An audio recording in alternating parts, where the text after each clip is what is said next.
set? Yep. All right. Good morning. The February 8th, 2025 meeting of the Transportation Committee will come to order.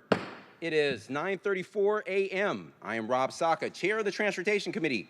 Will the committee clerk please call the roll? Councilmember Kettle. Here. Councilmember Rink. Present. Councilmember Strauss. Present.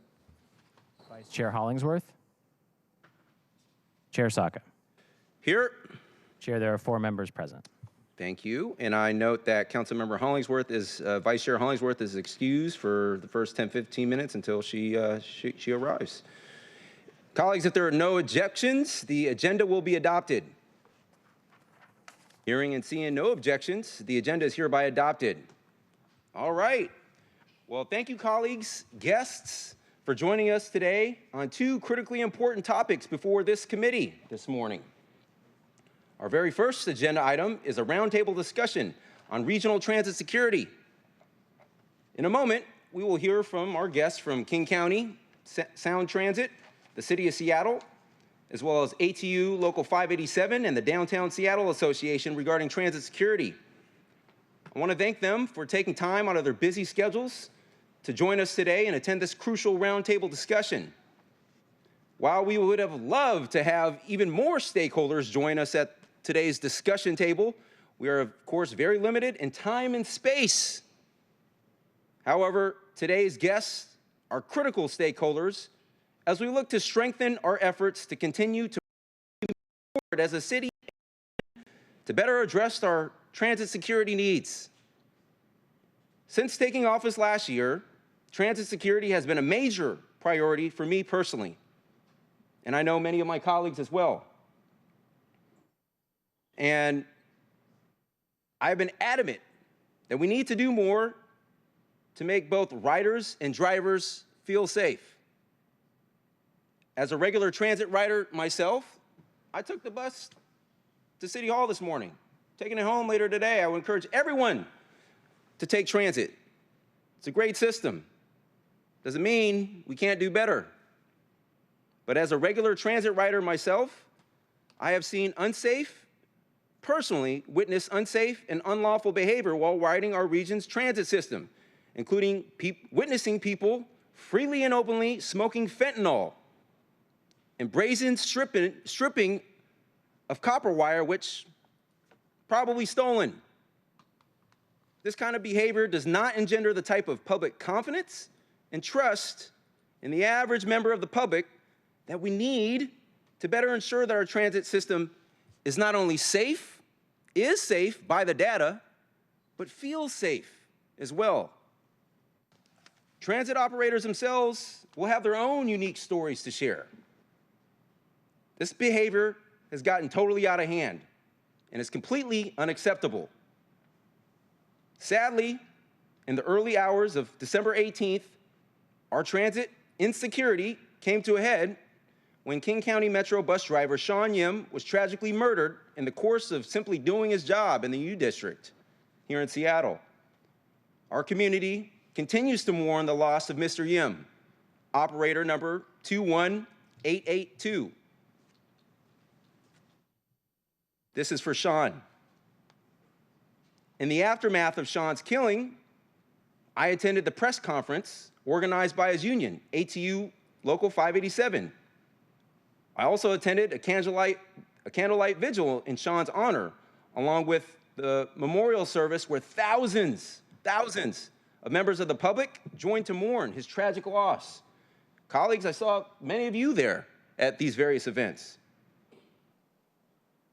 As part of this, I was able to witness and observe firsthand the anguish, the pain, the trauma, and the sense of loss felt by Sean's fellow union members at Local 587, along with members of the public who ride our transit system, all of whom are counting on us, all of us, to come together and step up our collective efforts as a region to improve the transit security and safety situation for all. Every driver, every passenger deserves to feel safe on our transit system and be safe as well. I believe that a key part of the solution is to align on a regional approach to transit security, one that allows us, in the very near term, to collectively reset on expectations for acceptable behavior and appropriate conduct on our transit system. This includes an immediate surge in care and presence by trained personnel. We need to reset expectations, restore order and decency. Here in Seattle, I think our efforts to do things like successfully implement our own downtown activation plan, effectively support workers and employers as they navigate new return to office requirements and mandates, and ensure a successful, safe, and vibrant World Cup, all three of those things and more hinge on our ability to boost transit security. In my view, these things are inextricably linked and tied together. That said, we have an opportunity now, in this moment, to come together and make a difference as a city and a region to level set the state of transit security in our region and really discuss how we can best work together to improve security for all. Now, make no mistake, this is a highly complex, multifaceted, and cross-jurisdictional problem. It's going to take all of us coming together, working together to meaningfully address it. And I just want to remind everyone, in my view, it is very counterproductive to point fingers in an attempt to assign or ascribe blame to a single transit agency or a single local government. The underlying challenges cross transit agencies and jurisdictional borders. Now, as a council, we have taken crucial early steps, and I want to especially thank Councilmember Kettle, Public Safety Chair Kettle, and Budget Chair Strauss for their partnership on many of these items. In the levy, in partnership with the mayor, we allocated over $9 million over the course of 8 years to help increase transit safety, including investments in public safety personnel. In our most recently adopted budget last fall, led by Budget Chair Strauss, we invested $1 million in 2024 and another $1 million in 2025 to support King County's Ambassador Program and the county's new innovative behavioral health team. Plus, an additional $1 million specifically for more transit security personnel and police presence on key bus routes and at key hotspots throughout the city. This also as part of the budget, we had a council-led statement of legislative intent for SDOT to produce a report to put into place transit security improvements. This SLI also calls for enhanced information sharing on transit security and safety incidents, which will ultimately help shed the bright light of transparency with the end goal of helping to illuminate the full scope of the opportunity that we have before us. So thank you again to our guests and to my colleagues for their deep engagement and partnership on this topic. It is some of the most important work of our committee and of our council. Our second agenda item today is SDOT's proposed levy delivery plan, another important topic.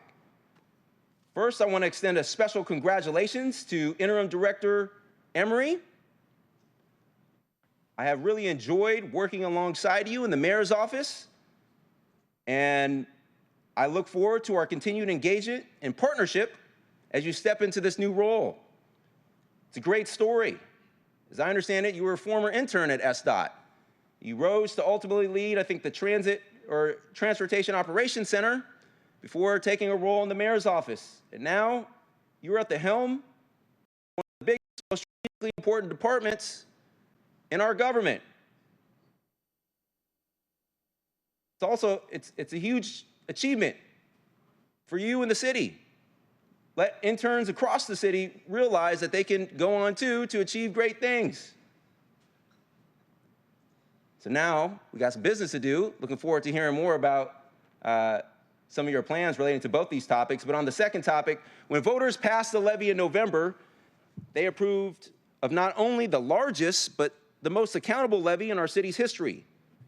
Part of that accountability is ensuring that SDOT provides yearly spending plans, proposals to bring before the council. This detailed spending plan is a departure from past practices, which in my view shows a dedication to detail, nitty-gritty detail, operational excellence, and thoughtful collaboration and engagement. I want to thank SDOT for their engagement and responsiveness, not just on the delivery plan, but during the levy process.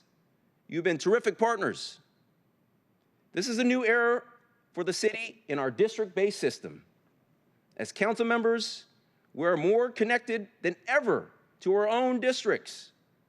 With that comes closer direct engagement with city departments, including critical ones like SDOT. So thank you again, SDOT, for your commitment to working with our council now and on a going forward basis. Let's do this work together. All right, that's Chair's remarks. We will now move to the hybrid public comment period. Public comment should relate to items on today's agenda and within the purview of this committee. Clerk, how many speakers are signed up today? Currently, we have 10 in-person speakers and 3 remote. Okay. We have a very packed 10 in person, 3 remote. We have a very packed committee agenda today. A number of things happening immediately after this committee. Every speaker will have 90 seconds, and we will go through one 20-minute session, which I think we should be able to get all those within that period, and we won't extend that in the interest of time today. But let us move on to the public comment. Again, each speaker will have approximately 90 seconds, a minute and a half. We'll start with in-speakers first. Clerk, can you please read the public comment instructions? The public comment period will be moderated in the following manner. The public comment period is up to 20 minutes. Speakers will be called in the order in which they registered. Speakers will alternate between sets of in-person and remote speakers until the public comment period is ended. Speakers will hear a chime when 10 seconds are left of their time. Speakers' mics will be muted if they do not end their comments within the allotted time to allow us to call the next speaker.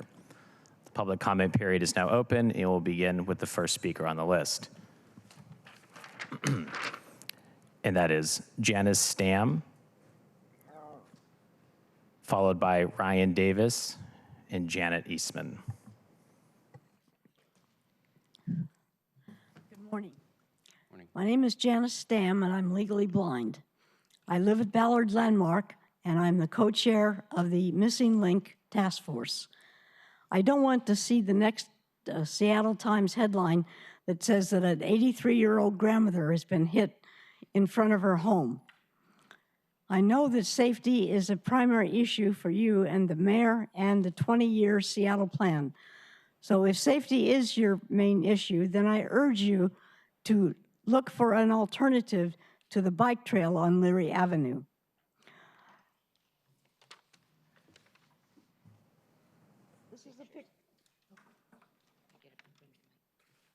This is a picture of our residents boarding the bus. Under the original plan, they would be standing in the bike trail. This is a picture of congestion as it is now. There are two ambulances and a fire truck here. It's caused traffic in this car to cross over and be driving in the lane toward ongoing traffic. This kind of congestion just can't happen. And this is before the bike trail is even put in. So I urge you to find an alternative to the Levy Avenue Trail. Thank you. Thank you, ma'am.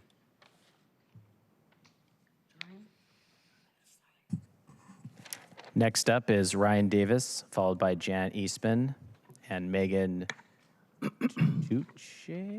Toich. Good morning. I'm Ryan Davis, and I'm a resident at Ballard Landmark. Recently, I stepped out our front door. Suddenly, someone on a scooter appeared out of nowhere, sped by me, and disappeared into the dark. I stepped backward and avoided an accident, but it was frightening. It reminded me how important safety is, especially for seniors. Our average resident is 83 and doesn't drive.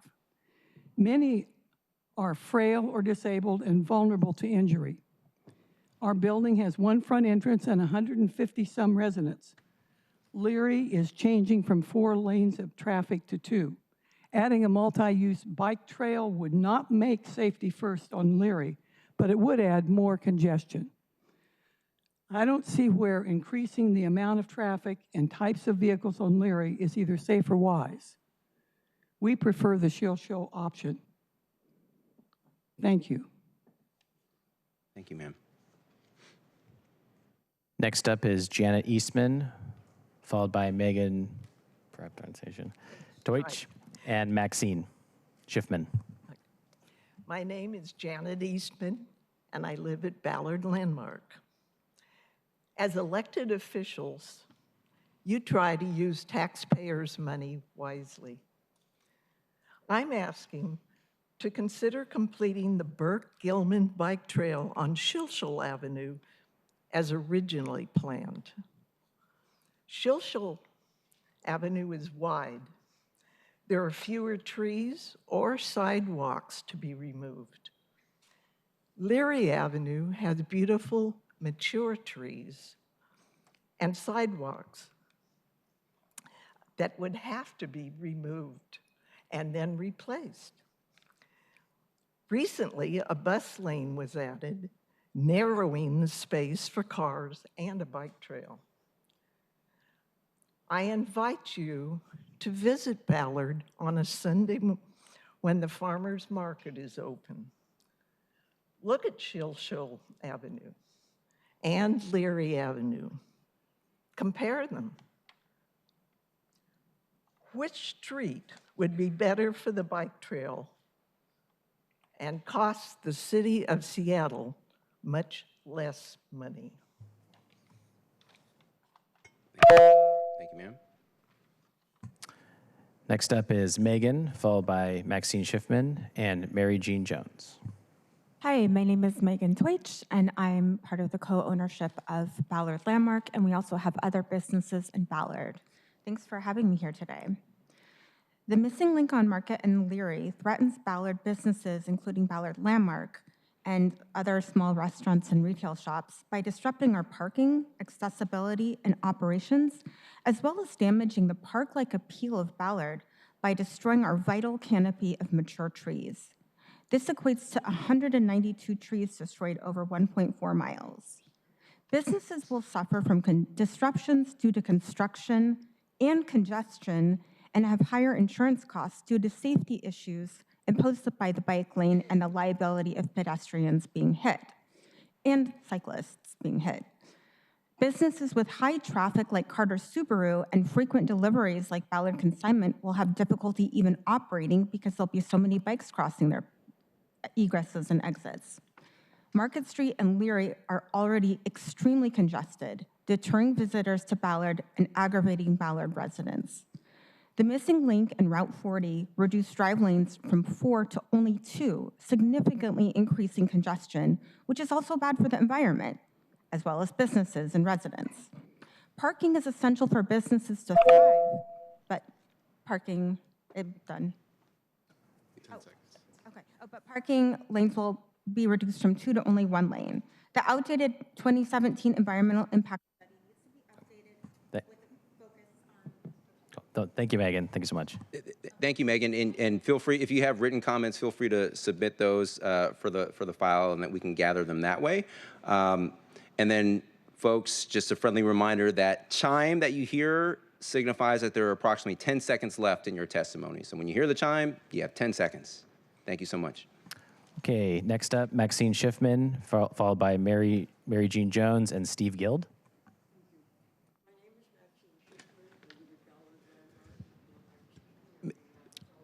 Ma'am, if you want, can you pull the mic down and speak directly into it? Thank you. Ian, can you help? Can you help? Microphone's not on.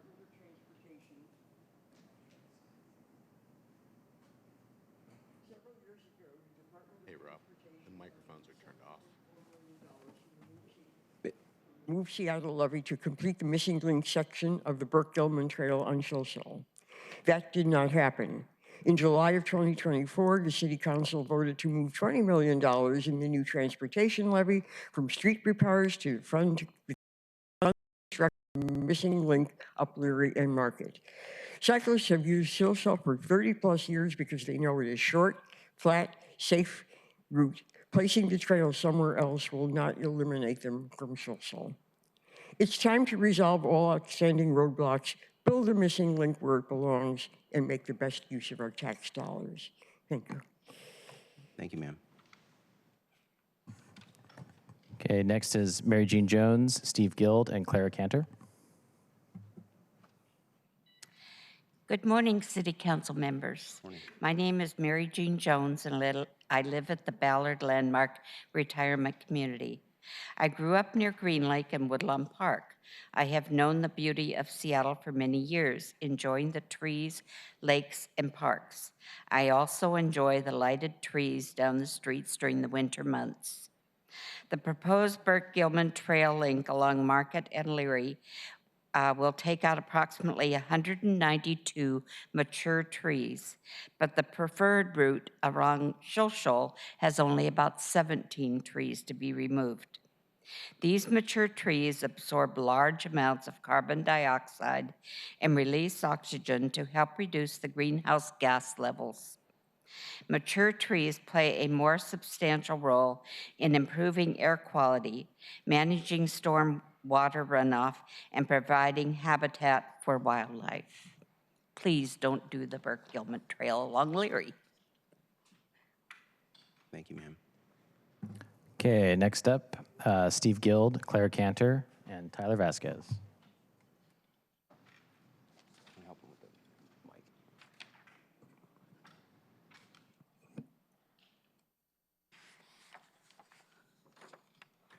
Good morning. Morning. I'm Stephen Guild, co-chair of the Missing Link Task Force at Ballard Landmark and a resident of Ballard Landmark. I speak on the behalf of the 160 residents about the missing link of the Burke-Gilman Trail on Leary Avenue. Missing it is for sure. Missing any consideration on the safety of both pedestrians and cyclists. Missing any thought of the danger described by Ryan Davis when she was almost struck by a passing scooter. Missing any discussion of cost. Missing any consideration of the environmental impact when a mature canopy of trees is removed. I urgently request that you, elected officials, stop this unsafe, costly, and environmentally damaged project and focus time, effort, and funds on other alternatives.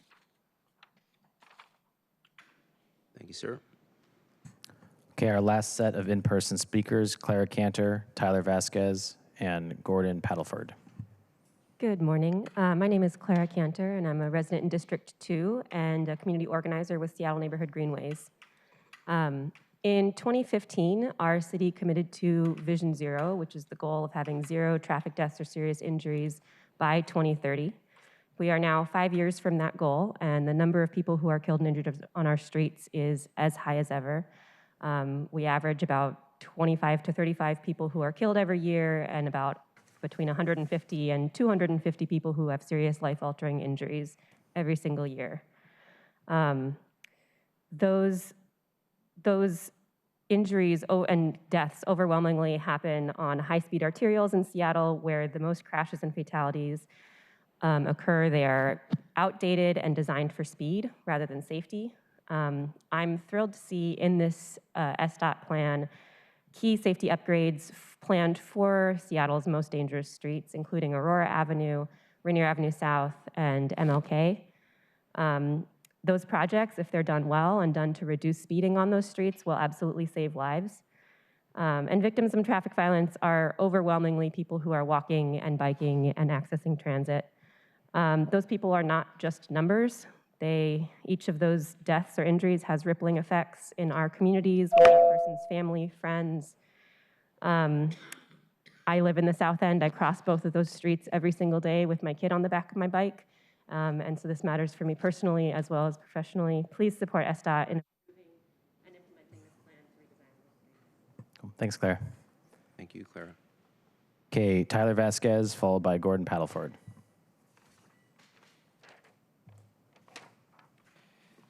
Good morning, council members. My name is Tyler Vasquez, and I'm here on behalf of Cascade Bicycle Club to urge the city to start building the SDOT's project list, especially the bicycle safety program. We appreciate SDOT's transparency in the 2025 project list, but now it's time to shift from talking to planning and construction, and to make sure that the budget proviso does not hold this up. Every delay means more people biking on unsafe streets. One project that did not make the project list was the Steve Holzman bike lane in West Seattle. We would like to start the conversation and discover what this type of protected bicycle lane looks like. Building on the bike lane, we also need to accelerate Vision Zero investments because people biking and walking are still being killed on Seattle streets. Seattle's bicycle network depends on safe sidewalks to make multimodal trips possible. We support SDOT's plan and your plan to double the rate of sidewalks construction by 2029. With this goal, we must need to start building now. People who rely on walking and biking also rely on sidewalks. A connected bicycle network makes Seattle a safer and healthier and more accessible city. We urge council and SDOT to take action and get these projects built. Thank you. Thank you, Tyler. Okay, last in-person speaker, Gordon Paddleford. Good morning, council members. My name is Gordon Paddleford. I'm the executive director of Seattle Neighborhood Greenways, and I'm here to talk about sidewalks. First of all, just want to say thank you to this council for your historic investment in sidewalks. It's truly going to set us up for success. We're really excited about it, especially the front loading of the levee, because we're going to see a ton of sidewalk construction out there. A word of caution, something you might wonder is, we're Seattle's walking and biking advocacy organization. Why aren't we seeing a list of requested sidewalks from Seattle Neighborhood Greenways? And it's really intentional. We don't propose specific sidewalks because we really believe that SDOT has a good equity, safety, mobility filters. They look at where schools are, they look at where parks are, they look at where transit is. So while there's opportunity for public engagement, we really believe SDOT has good analysis about where these sidewalks need to go. So that's why we're not coming to you with specific projects. And I would encourage you all to be careful to let SDOT implement the sidewalk expansion without tying them up too much. Lastly, I think there's a really big opportunity, right, for the sidewalk funding task force. We're really excited about that. Thank you for that idea and putting that in the levy. That's going to get us to the next level of sidewalk construction. So we're looking to work forward with you on setting that task force up and finding new sources of revenue to deal with the multi-billion-dollar backlog, because everyone deserves a sidewalk. Thank you. Thank you, Gordon. Okay, we'll now pivot to remote speakers. First up will be Joe Kunzler. Joe, when I allow you to speak, remember to hit *6.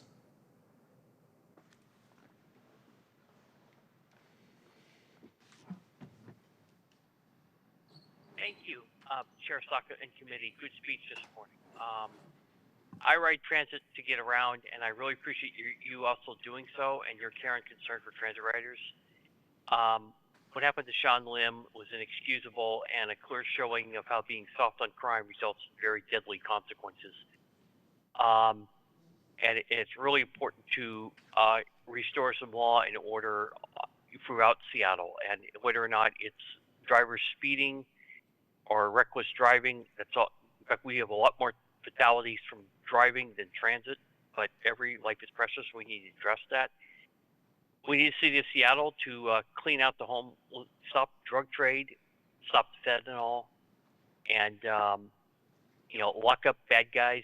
where they deal Fetty or they're Alex Zimmerman because his behavior creates a threatening environment at public meetings. Most of you have heard that from me before. And our transit community has been lucky in banning the Nazi. But I really want to encourage you today to focus on, making sure tranit's safe, making sure the rules are enforced, and such. Thank you. Thank you. Okay. David Haynes, remember to hit *6 when you're allowed to talk.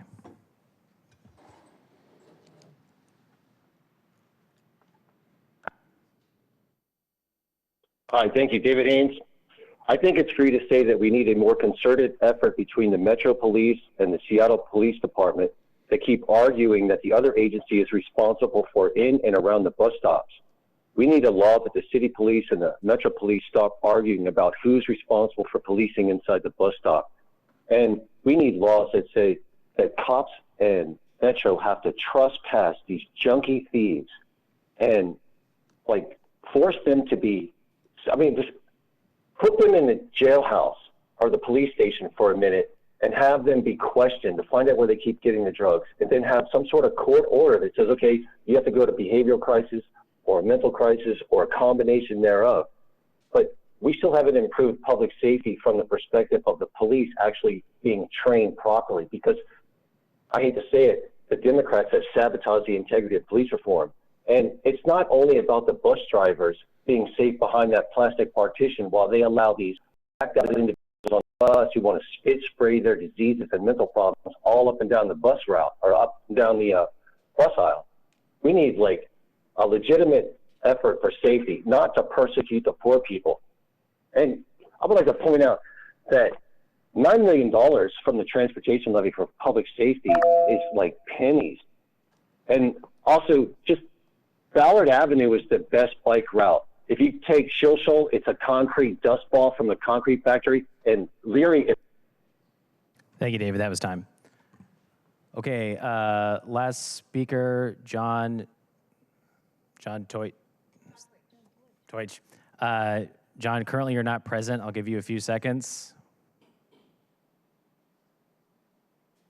Going once. Going twice. Okay, that's the end of our remote. All right, thank you. I would just Chair, I want to let you know that Vice Chair Hollingsworth has joined us remotely. All right, thank you, Vice Chair Hollingsworth. We will now move on to our first item of business. Will the clerk please read item number 1 into the record? Agenda item 1, Regional Transit Security Roundtable. All right, thank you. Big group today. I think we should have enough chairs. Welcome, everyone. Will our presenters please join us at the table and share your presentations? I guess once ready, first off, please introduce yourselves, and then make a few remarks, and we'll go ahead and get started. Bill Laporte, SDOT. Michelle Allison, King County Metro. Moises Gutierrez, Deputy CEO for Agency Oversight, Sound Transit. Todd Morrell, I'm the Chief of the Metro Transit Police. Adiam Emery, SDOT Interim Director. Calvin Shaw with Council Central Staff.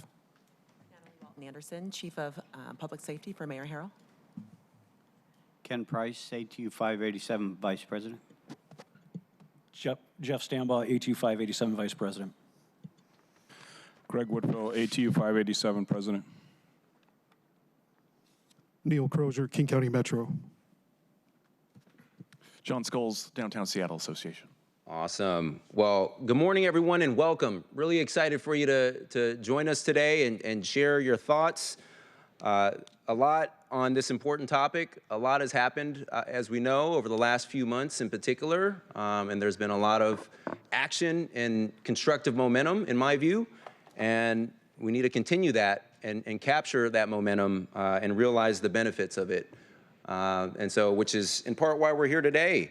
So, run of show, colleagues, this is intended to be a discussion I've asked that the three governments that are represented here, King County, so we have CEO Allison from King County Metro, also the King County Metro Police Chief. But they are collectively representing King County government's perspective. We also have Sound Transit, welcome, and then the City of Seattle as well, perspective. So three governments. I've asked the three governments to give very short, 5 to 8 minute presentations, overviews on the state of transit security, current efforts to improve the situation and implement some new reforms and investments. And then we have a few folks, ATU and the DSA here, welcome, for additional perspective. And so would like the three governments to go first, starting with King County Metro, then Sound Transit, and then the City of Seattle. With respect to the City of Seattle, Cal is representing the Council Central Staff perspective. Cal, when it's our turn, if you wouldn't mind just going first for the city, just kind of teeing up. I think you have the shortest portion anyway, but just kind of teeing up for Chief Public Safety Officer Walton Anderson, and all these titles. Interim Director Emery from SDOT can kick it off from there. But before we get there, I think the people at the table currently who are the most directly impacted by the successes and failures and opportunities and challenges of our transit system are the brothers and sisters and members of ATU Local 587.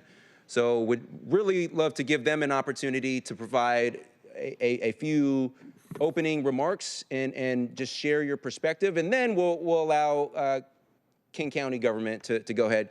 Colleagues, this is going to be a thoughtful discussion, hopefully, but in the interest of time, given the number of stakeholders, the volume of materials here to go over, I would ask that we hold our questions and comments until after the very last speaker has been given an opportunity to speak. So in this case, it'll be John from DSA. So that said, colleagues, any questions, comments? No? And I want to recognize Councilmember Rivera. Thank you for joining us today. Not a member of the committee, but a champion and advocate of improving transit security for all. So welcome. We'll let ATU Local 587 give some opening remarks. Go ahead. Good morning, everyone. Thank you to the Transportation Committee and Councilmember Saka for hosting this roundtable and allowing us here to speak today. I appreciate, Councilmember Saka, your call for restoring order on transit, your recognition that we all need to work together on that, and the funding that the council has provided for transit safety. Yesterday, as we all know, 2 more passengers were shot on the F-line in Tukwila, including a 15-year-old who was shot 3 times, leaving that 15-year-old in critical conditions. Our thoughts and prayers are with those victims and our operator and other transit employees and police who had to assist in this tragedy. Public transit is at a tipping point and at a crossroads. This city and county need public transit. It's vital for our economy and our quality of life. We've collectively invested billions to get our transit system to this point, and we will spend billions more in the next decades expanding it. All of that investment is placed in jeopardy if passengers don't feel safe using public transit or employees don't feel safe operating and maintaining it.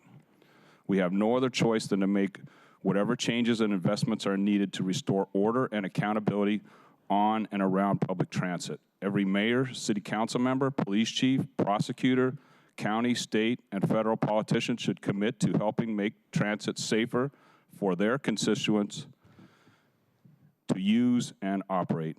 We need to end the finger pointing and start working together. Up until a few years ago, if you created a public safety issue on public transit, a transit employee could stop, call, and the police would show up and remove you and possibly take you to jail. Same if you were creating a safety issue at a bus zone or a transit center. Somehow we lost our way and started allowing people to do anything on and around transit without any consequences or accountability. People learned that they could act out, use drugs, and threaten operators, transit workers, and passengers without consequences. that pendulum toward total leniency is now starting to swing back the other way, thankfully. But we need every city to take some responsibility for their citizens' right to safely use public transit. If it's unsafe for a senior citizen to use the bus stop near their home, the problem shouldn't just fall on 70 Metro Transit police officers to solve. If someone is being threatened on public transit or violence breaks out, there shouldn't be a 15-minute or longer wait for help. King County and each city in it can and should do better. We should all work jointly to restore order, safety, and accountability on public transit and in transit zones. All police jurisdictional agreements, disputes, and laws, whether it's in a bus zone or 8 feet away from it, it shouldn't absolve anyone from dealing with a safety issue. We should all work together on tougher laws and penalties for violence committed against both transit employees and transit passengers. We should all work together to advocate and fight for more state and federal funding for transit safety and public safety in general. These societal issues aren't easily solvable, but we can't afford to not make public transit safer. The billions of transit dollars invested and our quality of life are literally at stake. What we've done up until now isn't working, and inaction isn't an option. ATU Local 587 and its thousands of union members often feel like we are the only ones advocating for the safety of citizens who need and use public transit. We are here today to ask the City of Seattle to work together with the county to help provide a safer transit experience for your citizens and your constituents. Our union will ask the same of every city in King County next month at a countywide task force on transit safety that our union demanded and has helped organize. Thank you again for organizing this roundtable and allowing our union to have a voice in this important conversation. Ken? Good morning, everybody, and thank you, Transit Committee, for having and hosting this roundtable and bringing this group of leaders together to begin that discussion, to be able to reach out to others. President Woodfield is correct. It's the communities. It's our elderly folk that ride our buses. They need to know that we're going to be there for them. They have paid the most into this system. We need our children to be able to ride the buses. I rode the buses 1971, right, to school. It was scary then. It is a lot scarier now. These safety issues are causing us not to have service. It's causing us not to have ridership. It used to be we would go by senior centers and pick them up. They knew it was right there, the bus was there.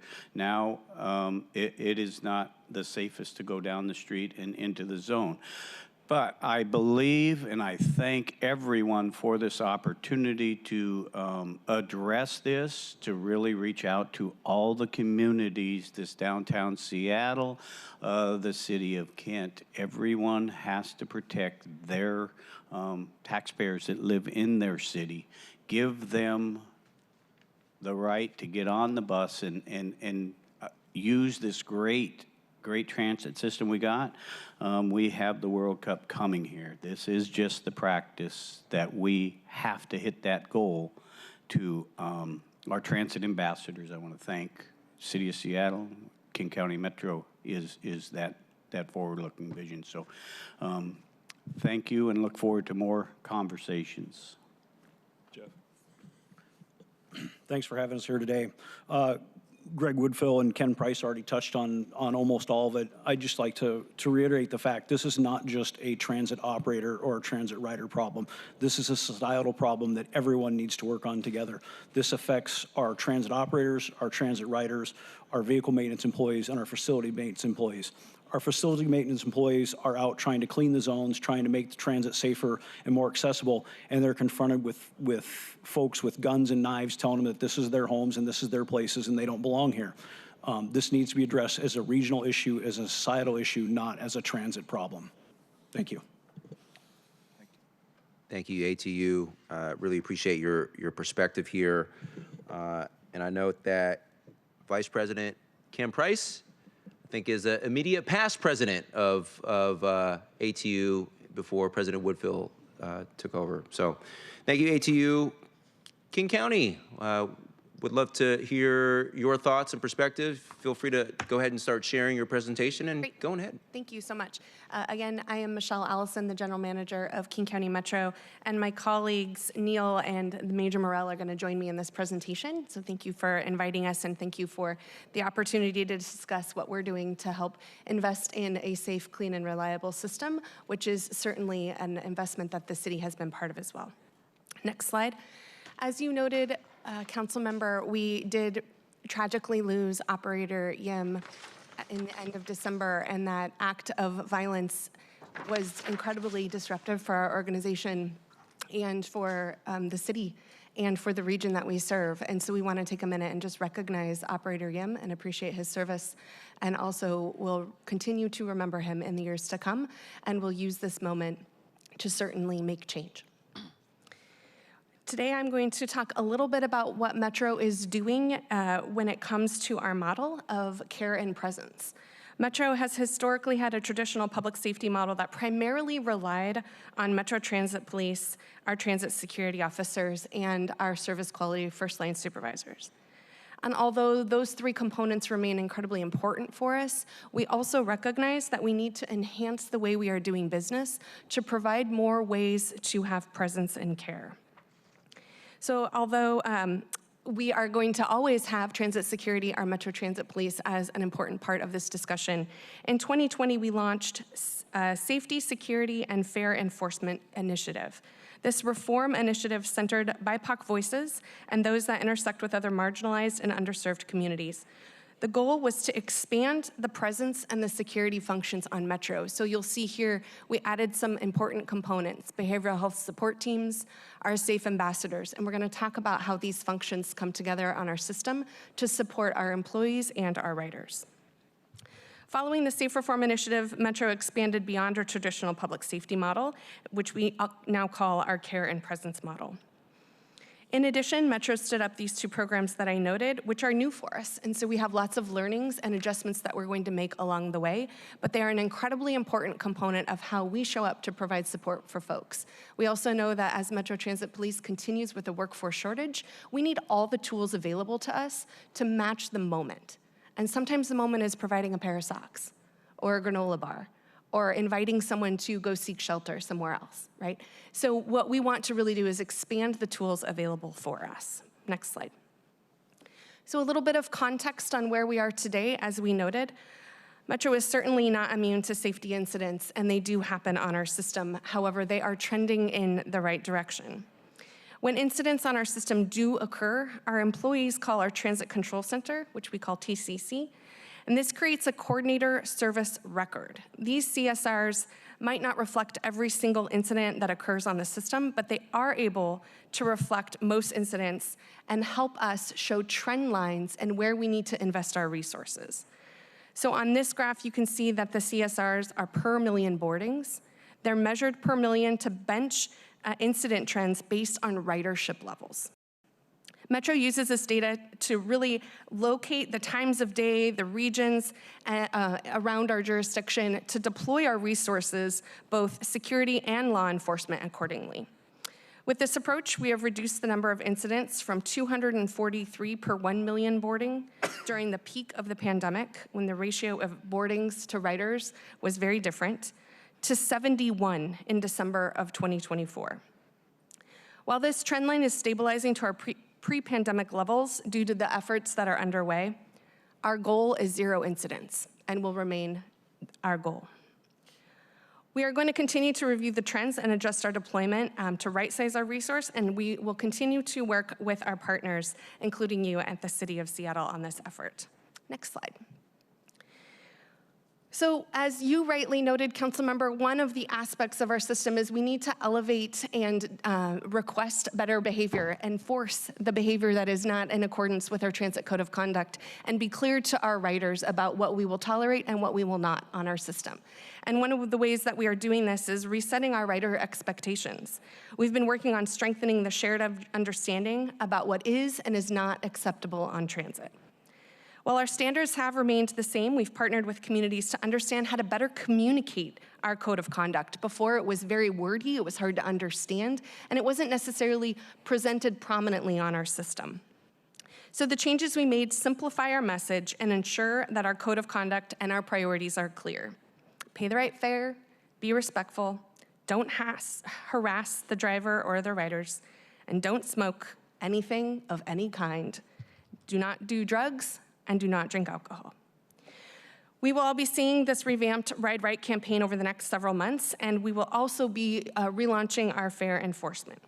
We're going to start our fare enforcement with some education, which you may have already seen on the system, and at the end of March, we will move to inspections, and then at the end of May, we will move to full enforcement. Next slide. Importantly, what is Metro doing for our operators?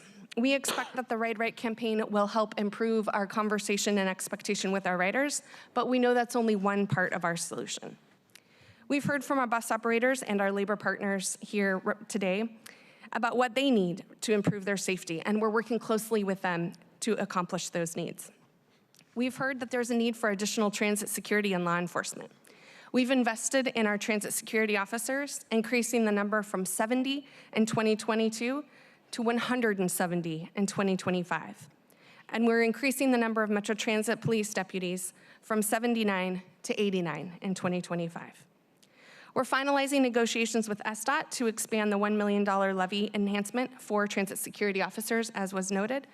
And once that agreement is finalized, we can deploy additional resources, especially at the times of day when we need it the most, which is often at night when there's the least amount of resources available from a community and workforce perspective. We've also heard that operators want more secure barriers. We're expediting in partnership with our 587 colleagues, obtaining new safe partitions that will be larger and stronger with better materials to help ensure our drivers' safety. We've also heard that operators want additional training to better equipped with the difficult environment that they are working in. So we've revamped our existing training program, adding 2 more modules to help ensure that our operators and our frontline workforce have the tools needed for the service that they're delivering. We're optimistic about the impact of these efforts, and we look forward to continuing the work with our operators and our labor partners. And we know there's still a lot of work underway. So we're also going to keep coming back to this question. Are our investments making a difference? What do we need to do more of? How can we pivot to make a stronger, more sustainable movement for our safe, clean, and reliable system? So to that end, I'm going to invite Major Morrell to describe a little bit about the uniform presence and how that works on our transit system. Great, thank you, Morrell. Great, thanks, Michelle. Again, Todd Morrell, Chief of the Metro Transit Police. I have been the Chief of the Metro Transit Police since 2023, coming up on 2 years now. And it just occurred to me on my way to this meeting that I'm the first chief to have operational experience. So I served as a bike sergeant for a number of years with the Metro Transit Police. I think it gives me a unique perspective because I've seen both sides. So let's talk about Operation Safe Transit. But before we can talk about it, we need to go back in the time machine. We need to go back to 2020. Why do we need Operation Safe Transit? Why isn't it just Monday? So we look back and we had a lot of things going on. We had the pandemic, we had social movements, a lot of things going on.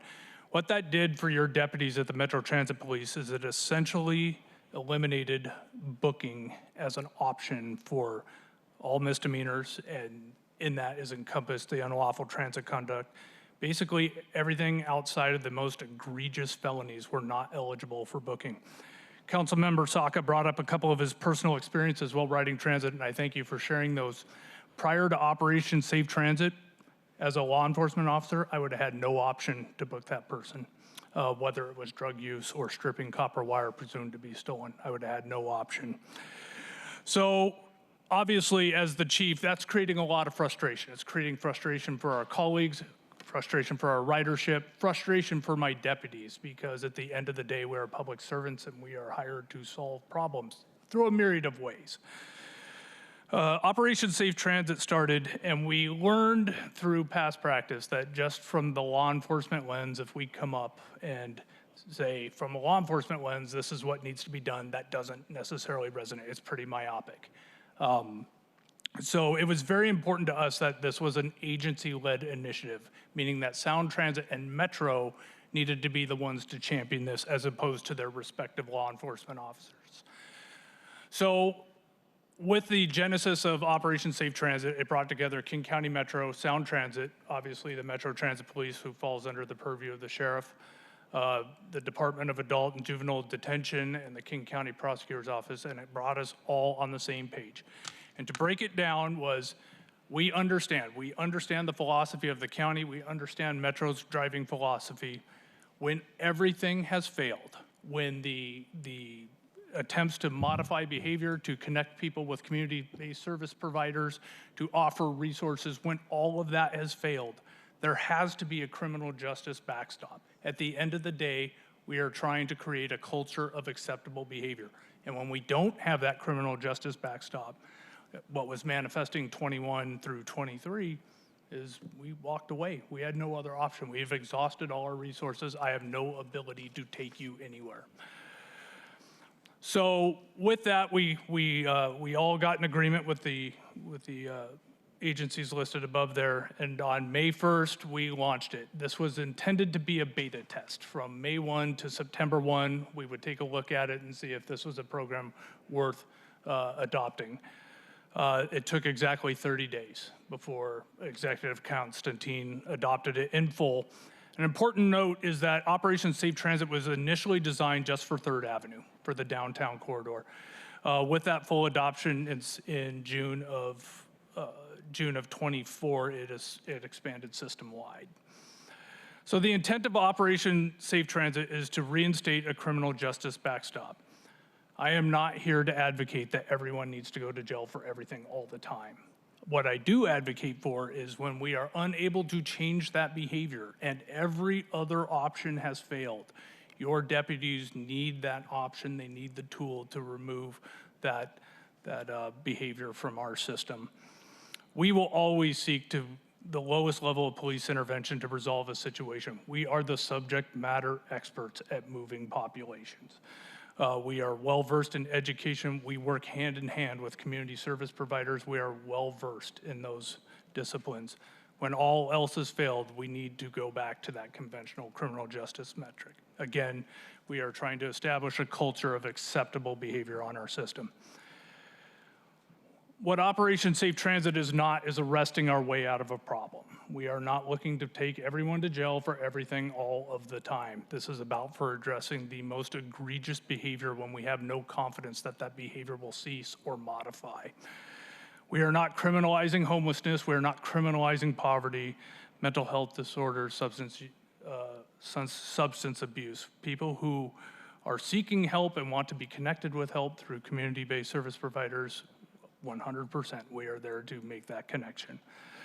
What are the results of this? Since implemented, we have just crossed the threshold today, 475 arrests for crimes on our system. 475 arrests sounds like a lot. When you balance against the 250,000 people we move per day, it averages out to about 1.4 per day. A 225% increase in proactive activity from your deputies once Operation Safe Transit was adopted. What is proactive activity? That is your deputies being empowered to do their job and knowing that they have a myriad of options, but when everything has failed, they can still use that criminal justice backstop. A 400% increase in our transit resource officer unit. Those are our subject matter experts for diversion, for alternative resolutions and connections with our community-based service providers. Chief Moreau, this is excellent information. I appreciate this. I'm going to ask to move this along a little bit. I know we have one more slide from the Metro side, and we have a lot of speakers, limited time. But your perspective is welcome and valued. It's why you're here. But please move this along on the King County side. Sure. So to close, we also recognize the importance of continuing the conversation throughout the region. As President Woodfill noted, this is a regional discussion with partnerships that extend beyond Metro and beyond ATU. And so we are also enthusiastic supporters of the task force that will be meeting later next month, and also an open invitation to any and all of our partners to continue to explore ways that we can collaborate together to move the needle and help serve the people of our region. Thank you. Awesome. Thank you. Let's see, Sound Transit. Go ahead. Please reintroduce yourself and share your presentation. Yeah, thank you. Good morning again, council members. My name is Moises Gutierrez, and I serve as Deputy CEO and Agency Oversight Officer at Sound Transit. I do want to thank you for the invitation to be part of this important conversation today. I would begin by noting that though we are encouraged by our ongoing efforts to improve safety on board our trains and buses, we know there's still a lot more work to do, as Sean Yim's killing so painfully reminds us, as well as the incidents from yesterday. So while I'm here primarily to share our progress, I'm also very cognizant of this discussion occurring in the wake of ongoing challenges. And I want to state as clearly as possible that the safety of our passengers, operators, and broader community is our #1 priority at Sound Transit. And we are approaching these issues on 2 parallel tracks that balance fast and effective incident response on the one hand and prevention and education on the other. In terms of incident response, we are seeing strong results from the significant increase of security officers we have invested in over the last couple of years, as well as from our direct text message line where passengers can discreetly message us about acute or ongoing concerns while on board. For the call is 206-398-5268. Again, 206-398-5268.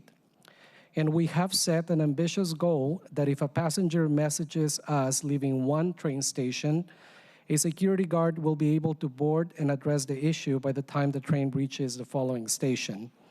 We are working to build on this success in the coming year by rolling out an expanded educational campaign for passengers to utilize the tool. And we have also seen a general improvement in security incidents, though some of this could be attributed to ridership growth itself improving security outcomes, as having more eyes on board has its own well-known deterrent effect. Lastly, we have been focusing on what we describe as station activation, which includes increased lighting and cleanliness, de-escalation training, as well as comprehensive coordination with our partners. I do also want to credit some of this improvement to our successful and growing Fare Ambassador program, which balances fare compliance with passenger education and focuses first and foremost on customer service and de-escalation. We're also piloting moving many of these fare ambassadors from onboard the trains to the station platforms and the entrance points to the stations, coordinating with our security officers and our partners at King County Sheriff's Office so that we can address potential issues before they enter the system. And I would also note that we are investing strongly in data-informed resource deployment so that we can better target our resources and mitigation to specific issues and concerns at specific facilities or routes. Finally, before going to the next slide, as we continue to expand the system, so too will the number of law enforcement agencies with whom we will need to coordinate. Our partnerships with local law enforcement will continue to be critically important for addressing and improving the security environment of our transit systems. Can we go to the next slide, please? So building further on the importance of partnerships, and I'll try to be brief, as a regional agency, we do work across many jurisdictional boundaries. Safety on board our system will reflect what's happening in the communities we serve, as was noted. We're all in this together, as we are here at the table, and collaboration will continue to be critical to our success. I will just highlight a couple of examples. As you all know, as many know, Sound Transit contracts with King County's Sheriff's Office for law enforcement within our facilities. Our staff also coordinate with the mayor's office and King County to remove graffiti. You can see an example in the presentation. The pictures to the left and the right are of the station area near the Pioneer Square station.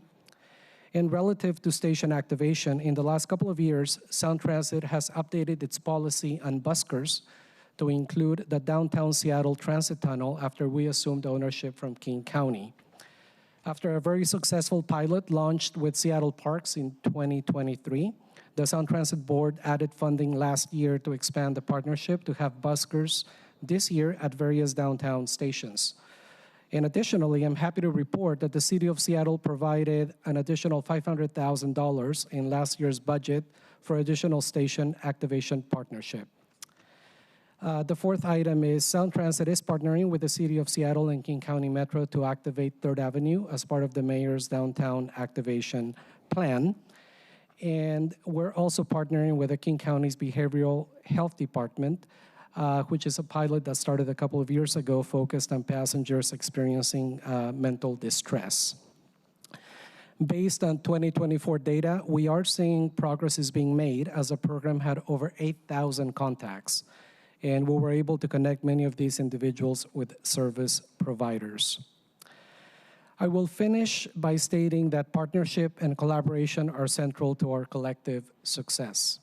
We understand safety is a community endeavor, and Sound Transit is committed to being a positive, thoughtful, and collaborative member of this regional community in which we live, work, and serve. And I'll close by restating what I said at the start, that the safety of our passengers, operators, and broader community is our #1 priority. Next slide, please. Again, thank you for the opportunity to be part of this conversation, and that concludes this portion of the presentation. Excellent. Thank you, Sound Transit Partners. Next up is the City of Seattle, and I should also note Vice Chair Hollingsworth has joined us in person. Welcome, Vice Chair Hollingsworth. City of Seattle, let's start off with Central Staff, Cal.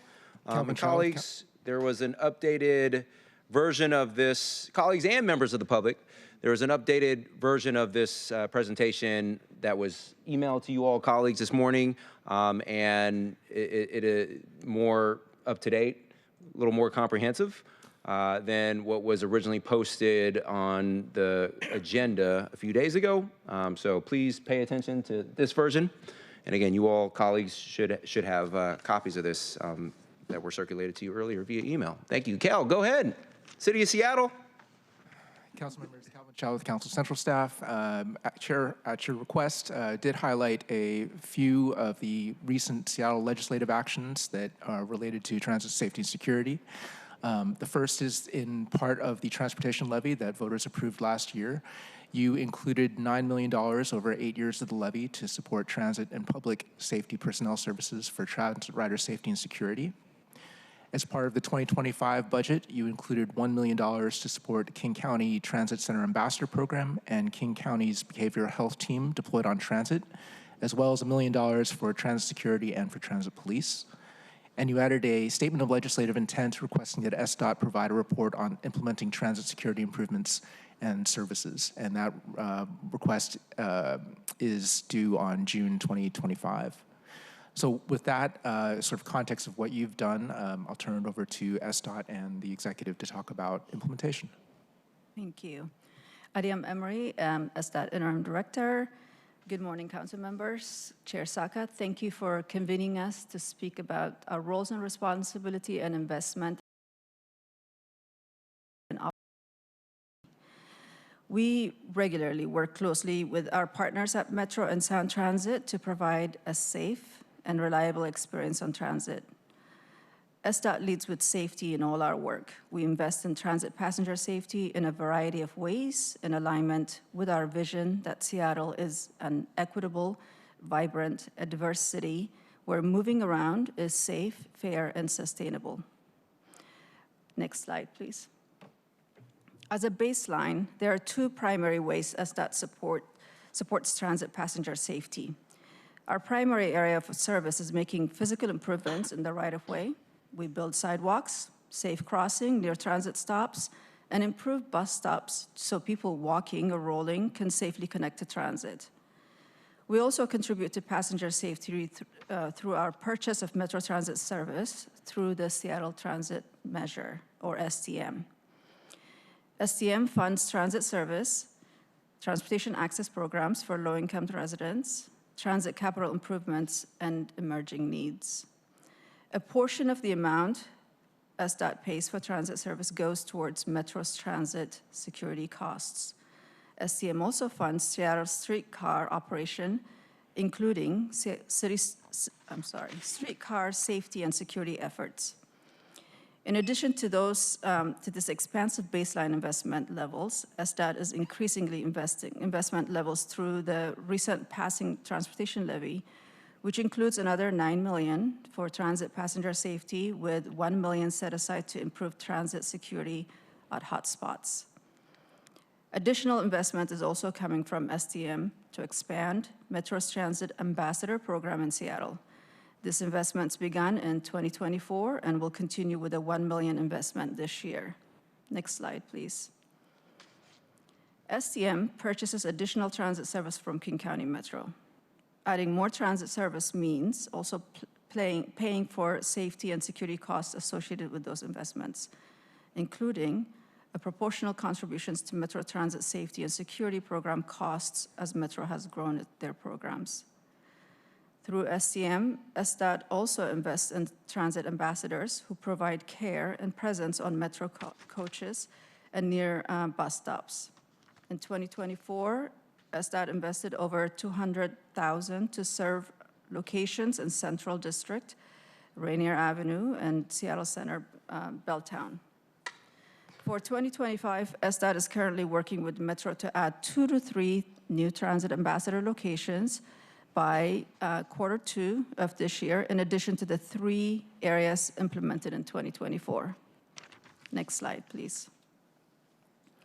As noted previously, the 2024 transportation levy dedicated $9 million to transit passenger safety. The 2025 budget sets aside $1 million in levy funds dedicated to transit security investments. We're prioritizing executing an agreement with Metro to implement this $1 million investment transportation levy funding and are working very closely to determine potential investments. Investments being considered would expand transit security officers' presence in places like 3rd Avenue, Jackson Street corridors. This can be implemented 6 weeks after a contract has been signed, which we're in the process of finalizing. Next slide, please. The City of Seattle owns this Seattle streetcar, which consists of 2 lines, First Hill and South Lake Union.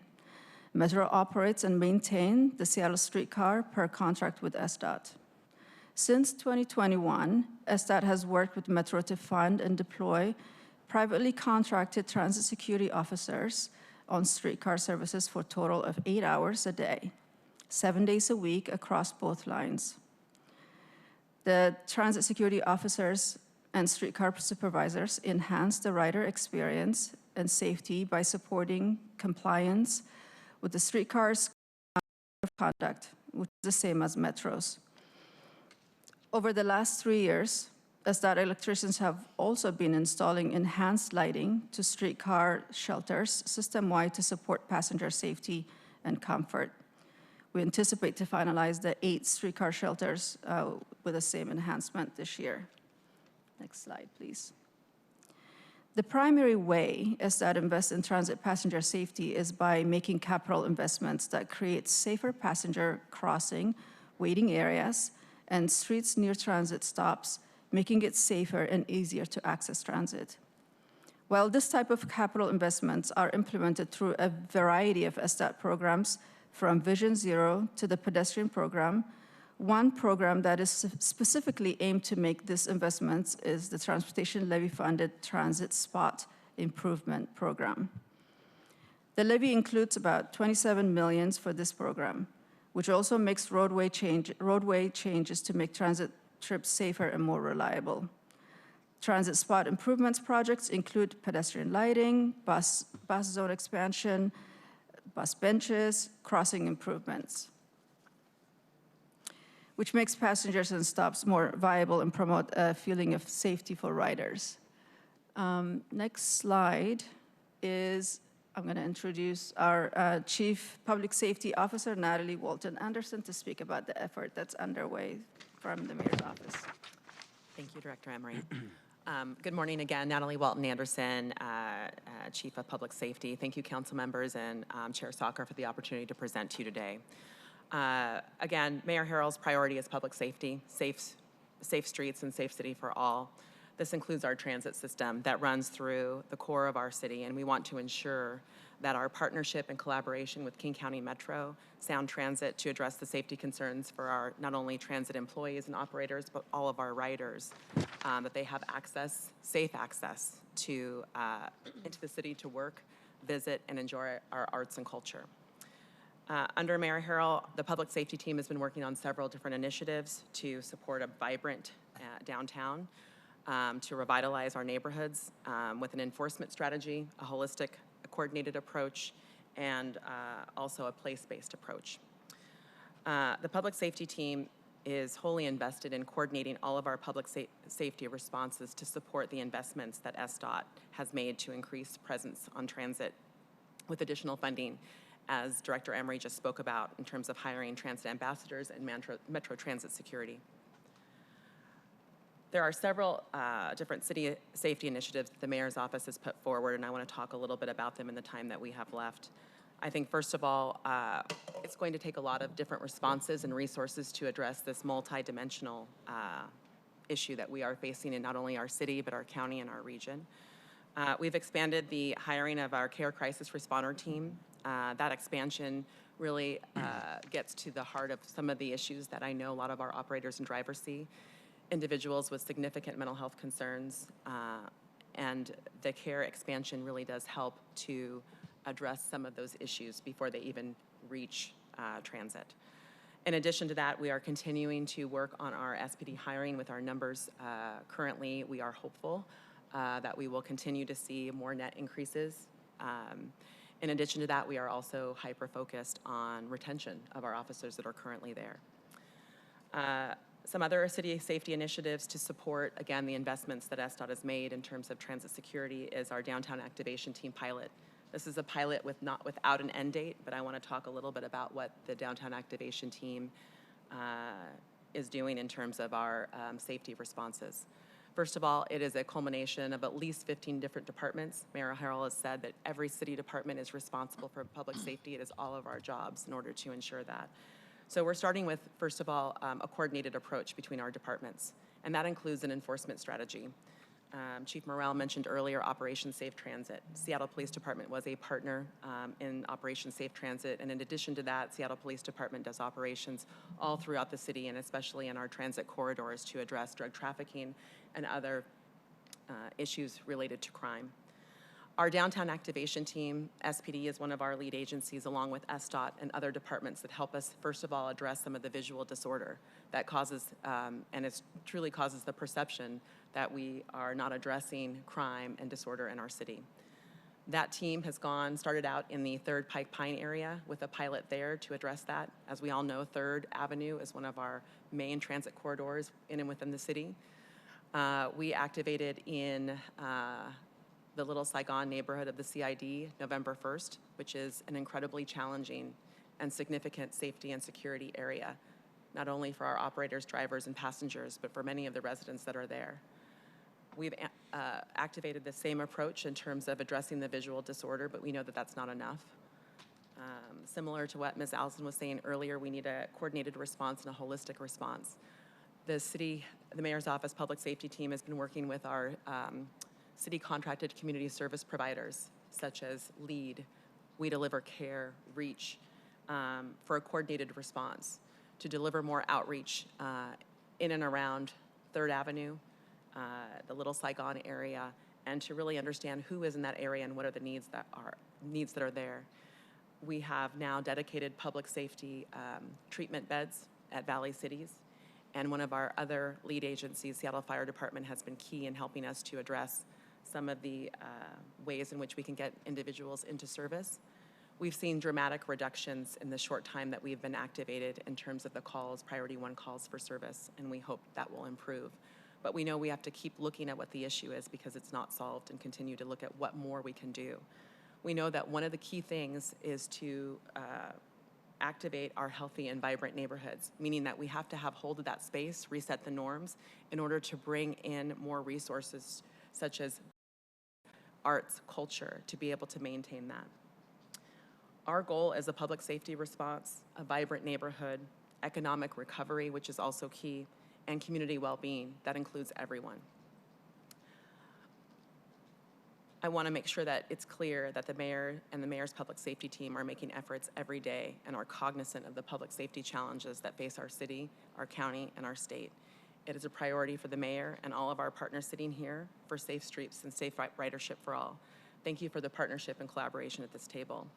I want to just say one thing. I want to thank the ATU Local 587. I've taken transit, as has my family and my 3 boys, for years.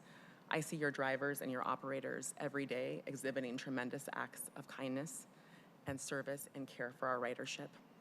They form relations and connections, and that extends to our aging population and our youth. So it is an invaluable and impactful public service, and the mayor's office, on behalf of Mayor Harrell, commits to partnering with you, our city departments, our county, and our region. And I want to thank you for your advocacy of your workers. Thank you.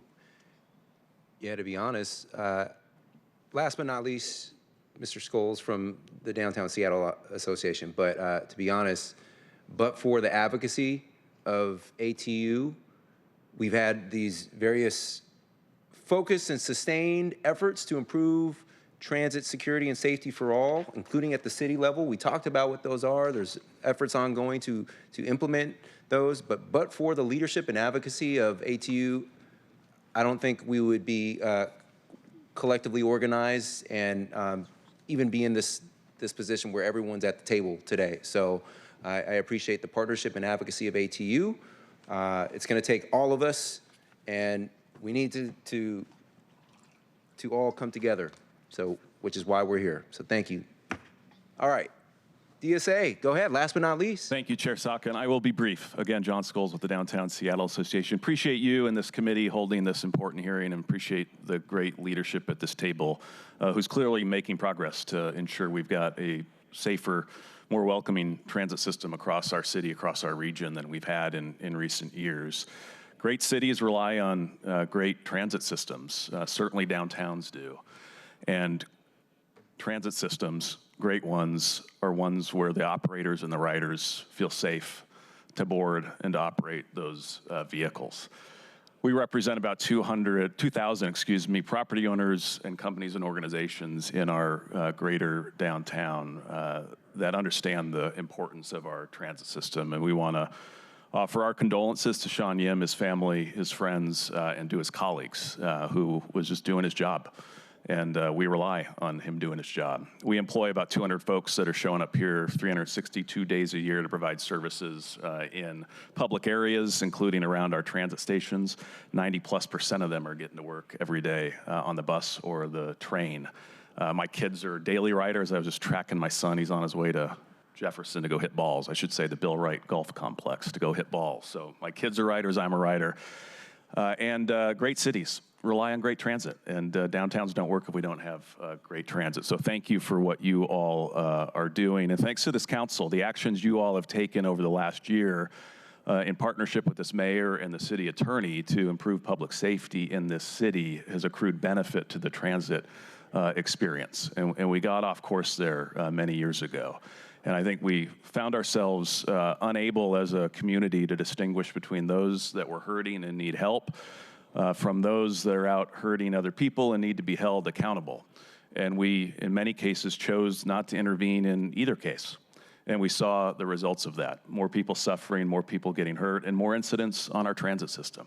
And we are on a much better path now, and I want to thank you for your leadership, and thanks to the folks at this table for their continued leadership and partnership on this important issue. Awesome. Thank you, Mr. Scholes. I'm going to open it up for council member questions and comments. Right now, in giving Vice Chair Hollingsworth the right of first refusal to ask any questions or comments. But before I do that, just want to note 2 quick points. One, President Woodfill aptly noted in his opening remarks that there was another unfortunate, tragic incident on our transit system yesterday, shooting in one of our South County cities on board a bus. And you can't make this stuff up. On the eve of this important regional roundtable, 2 people were shot, including, it sounds like, a 15-year-old kid. It's totally unacceptable, totally out of hand, and that's why it's incumbent on all of us to come together and do this work together. Governments play a central role, and the other point I want to make is governments play a central role in the solution. King County, the city, Sound Transit, other jurisdictions outside of the city, we play a leading role, but we don't play the only role either. We also need communities and individuals to step up. You see something, say something. It is never acceptable to bring a gun and feel like you can openly shoot at someone on a bus. It is never acceptable to strip stolen copper wire on a bus. We're going to reset. Let it be known. Let it be known. The city of Seattle and the regional partners here today aren't tolerating that anymore. It is not, the city of Seattle is not a safe space to come do your dirt. Whether it's on our transit system, buses and trains, or on our streets. Used to be shame in the game. Not anymore, but we're tired of it and we're fed up. We're gonna do better. As ATU noted, pre-COVID, and I think there's some valid reasons why we're in this situation. Now we need a course correct, but pre-COVID, appropriate interventions were in place. That, yes, included law enforcement interventions. Not the only thing, but it is an important component of the solution. We need a full spectrum of response, and to meet the need, whatever the need is, whether it's a pair of socks, as CEO Allison noted, yes, we'll give people pairs of socks, whatever it is. And as a last resort if needed, a pair of shiny handcuffs and an escort to jail facility, if that is the best solution. But it's not a safe space anymore to come do your dirt. In any event, communities, individuals also need to step up. Vice Chair Hollingsworth. Thank you, Mr. Chair. I'll be super, super brief.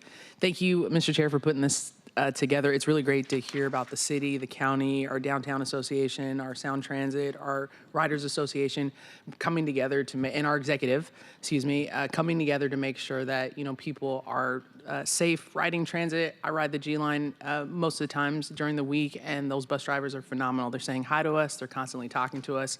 There's a video constantly being recorded on the bus. It makes you feel safe, and folks, and also the buses smell incredibly clean because they're brand new. So I just wanted to shout that out. But I wanted to just highlight Chief Morrell, his point when you were talking about, hey, we can connect people to services, but we also need the ability to hold people accountable, arrest people, put people, book people, and then hopefully our judges, do their job. And it goes back to what, John, you said about there are people that need help, that are hurting, but versus there are people that are actually hurting others as well, and drawing that line and that difference. And I think that's incredibly important as we are transitioning, out of this pandemic, and we're kind of resetting what our society looks like, and holding people accountable is huge. My mom, I never wanted to get a spanking, and I knew that that was at the end.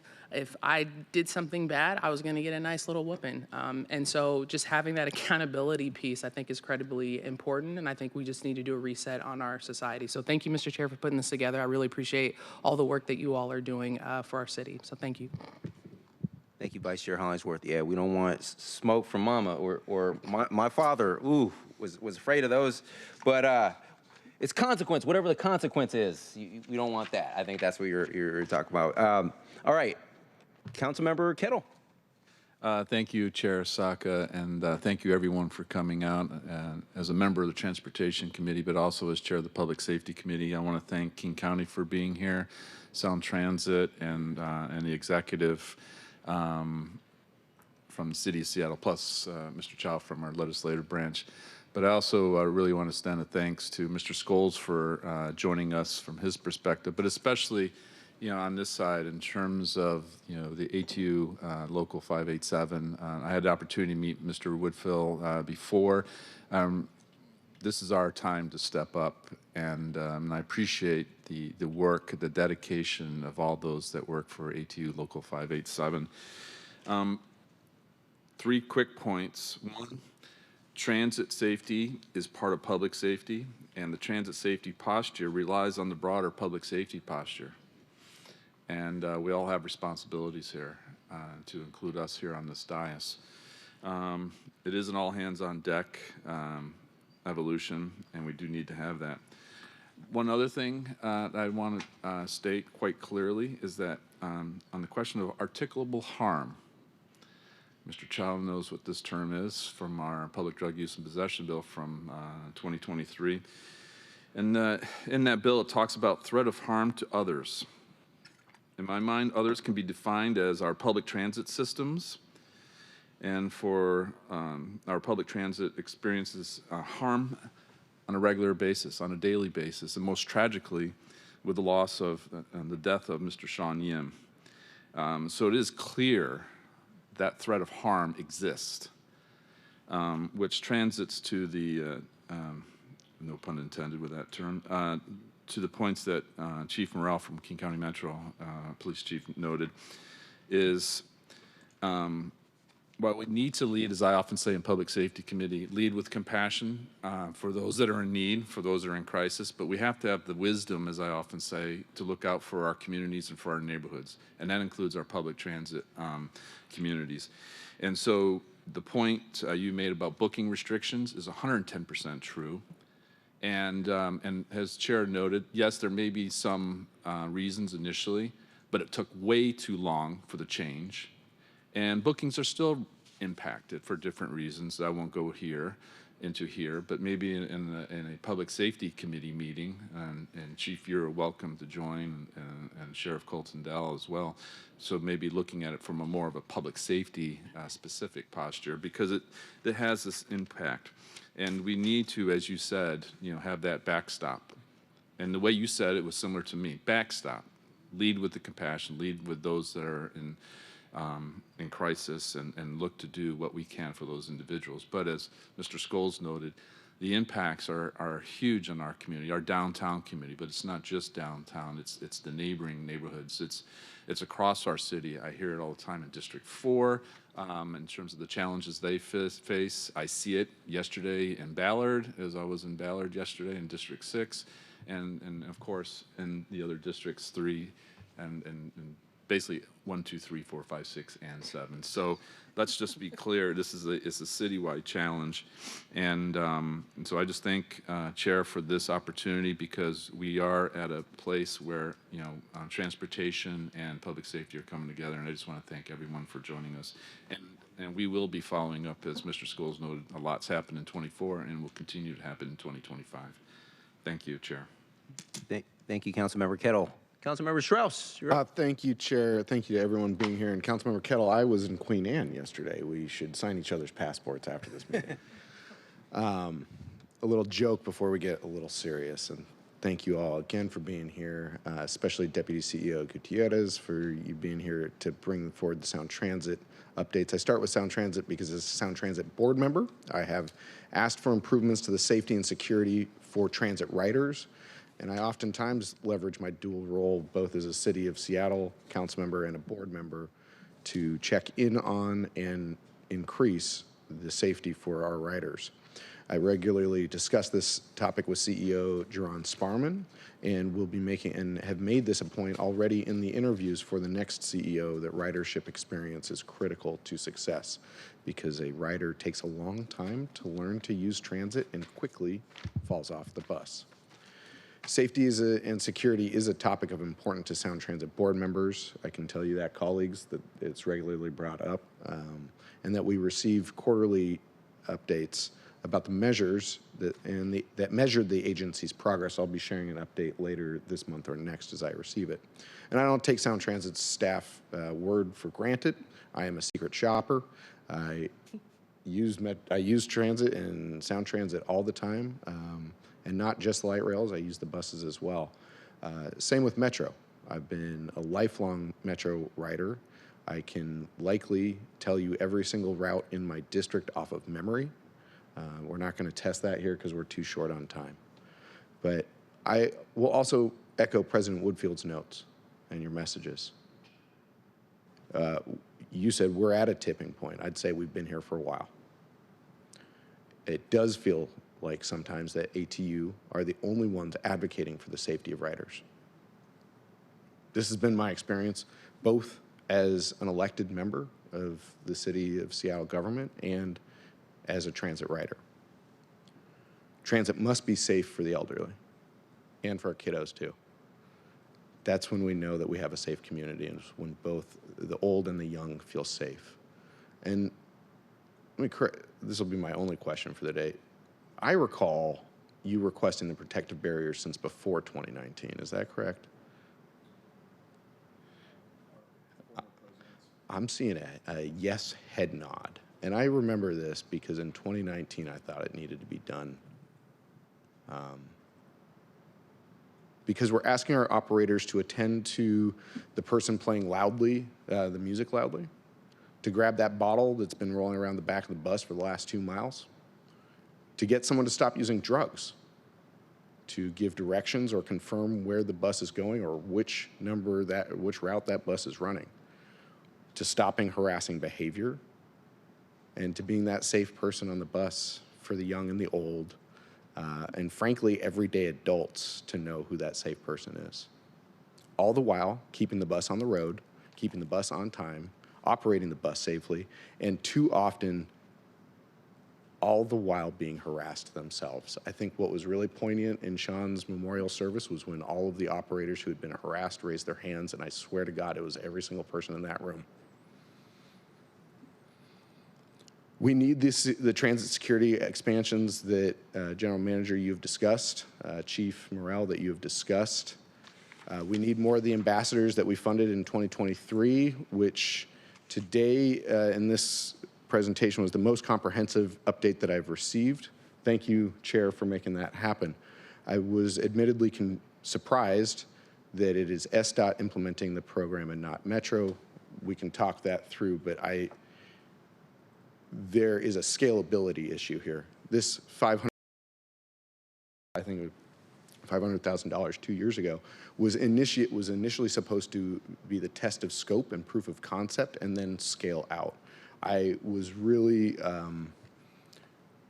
frustrated to see such a small amount of geographic space and the limit that this is, because we're 15 months after our first budget discussion, and I'm for the first time receiving a briefing, and it doesn't meet my expectations, and that's not fair for anyone. I'm here to support you. I'm here to need support from you.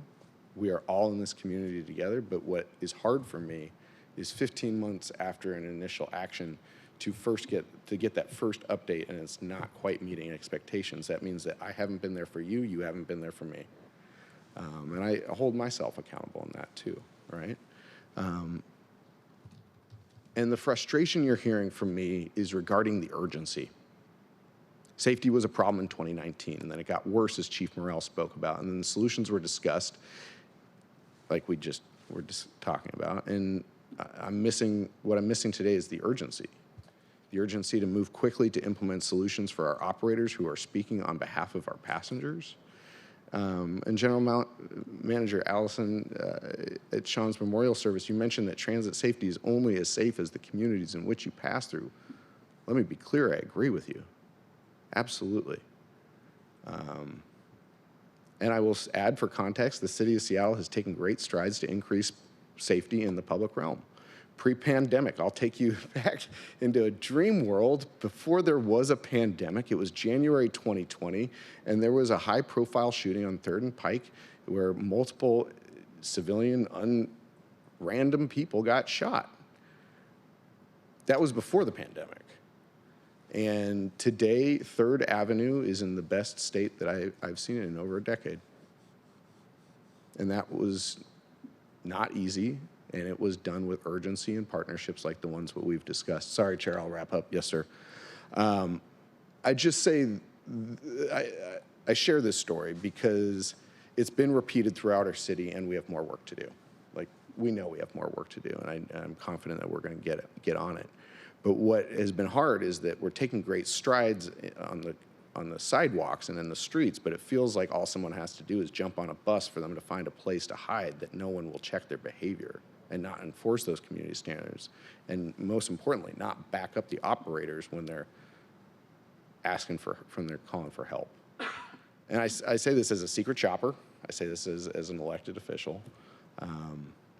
And as the city of Seattle is increasing public safety across the city, we also need, and we are partnering, to help King County Metro do their part in their jurisdiction, because your jurisdiction is the most unique jurisdiction. Usually it's a building that is not moving. That's when we talk about jurisdictional differences. That's usually what we're talking about. And you've got the hardest jurisdiction because it's on wheels and it's moving all throughout our city. I'll close, Chair, with anecdotally, since Sean's preventable murder, I was on a bus where a man came down, exhibited really problematic behaviors in the aisleway, eventually would not leave until security arrived. Myself, I was in my job. I was going from here to City Hall to go talk to the Cub Scouts. Did my best to talk him into a better place. Didn't work. Security came through and did their job, but we had to get off the bus and find a new bus. And luckily, there was another bus that didn't go on the same route, but it went close enough because I've got them all memorized, and so we jumped on the bus. Point is here, we were 30 minutes late, and while Cub Scouts were sad I was late, it wasn't the end of the world. But for so many people who rely on transit to get to work or other appointments, they could lose their job for being 30 minutes late, which would have cascading consequences, all because an individual decided that they would come onto a bus and have problematic behavior. I'll end there, Chair, and just with a thank you. Thank you for everyone on this team working together to take this seriously. Again, my largest frustration to date is the urgency of implementation and taking seriously what operators have been conveying for years, in part because especially after I saw all those hands rise, I know that they know more than most because they receive the most harassment of us all, and it's not okay. Thank you, Chair. Thank you, Councilmember Strauss. Councilmember Rink.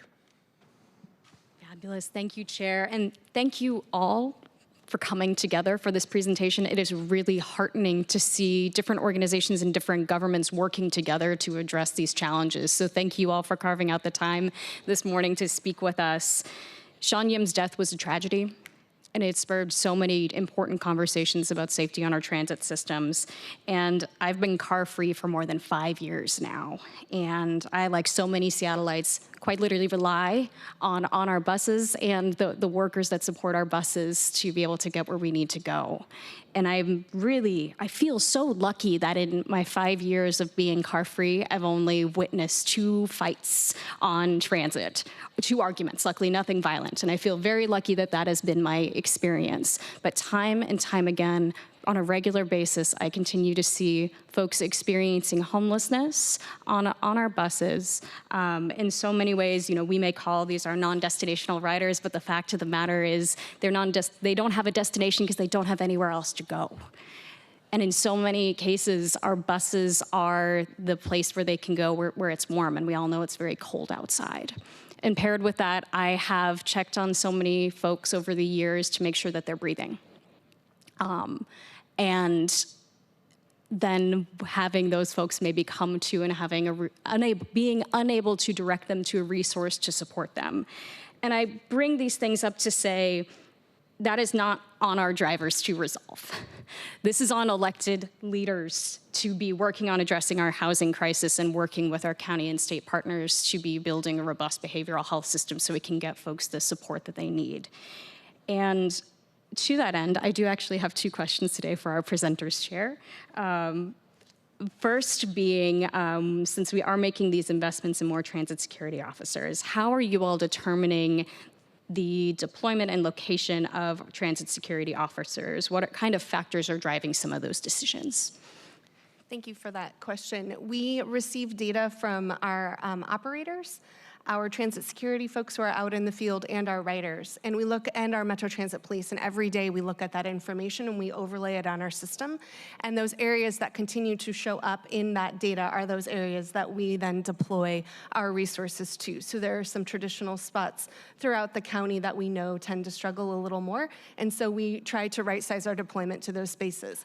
What we're also trying to do is create some real-time roving resources, both from a behavioral health perspective and a cleanliness one, to get to the conversation that was had today. Safety and cleanliness are really close cousins, and so being able to deploy those resources throughout the county to address an emergent need quickly is exactly what we're doing, both through our behavioral health pilot that we thank the city for the support in that, as well as a new pilot for 24/7 cleaning. So create teams that can go and receive that feedback from out in the field and go work on that. So there's a couple of different ways. There's the long-term deployment, and then there's the immediate way that we try to get in front of an issue as soon as we hear about it.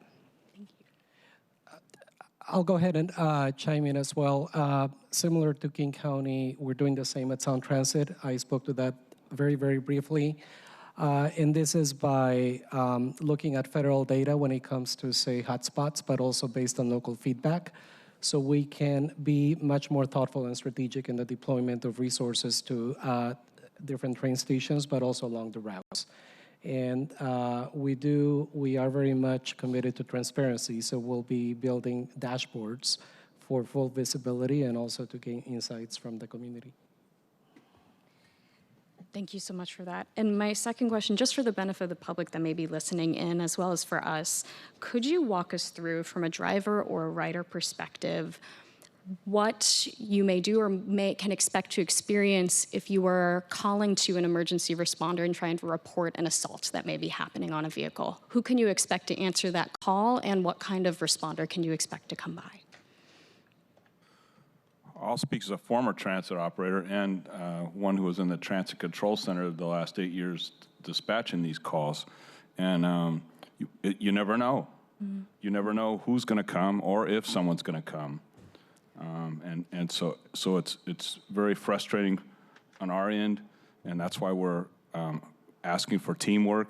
Maybe look at jurisdictional issues, address it more as a team rather than a football of who's going to go and what responsibility is. Are you in the bus zone? Are you 8 foot out of the bus zone? Is our Metro Transit Police close enough, or does the other city have to respond? It's very frustrating for operators. And they feel often that they are out there alone on an island, and honestly, that's what we have to tell them, that often they are. Chair, if I could just respond to that quickly. Sure. I mean, that kind of inconsistency is troubling to me, and I understand with some of this, there are some very clear jurisdictional lines around who is the right responder. I know it's been communicated to me that if an incident is happening on a King County Metro bus, we're looking at King County Sheriff's Office as a responder, depending. There's a lot of delicate factors that go into this, but creating more consistency in terms of a responder is something I think we certainly should be aspiring to for the sake of drivers and riders. Thank you. Is that it? That was your two? Those were my two questions, and awesome. Thank you all again. Our office is here for you and anything you need. Thank you. Thank you, Councilmember Ring. Councilmember Rivera. Thank you, Chair, and thank you for allowing me to ask questions. I don't sit on this committee, but you and I have had many conversations about public safety for riders and for bus drivers. And for context, as a resident of the city, my kids, my spouse, and I all take public transit, whether it's Metro buses or light rail. I'm a lifelong public transit rider, as I didn't even have a driver's license till I was 30 years old.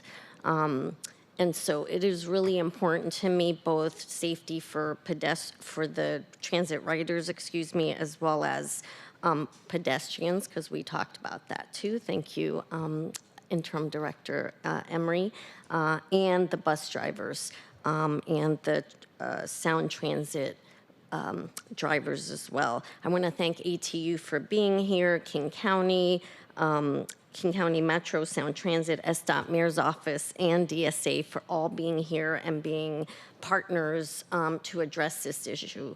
I will say that the thing that is clear to me is that the sense of urgency I'm hearing the most is from ATU.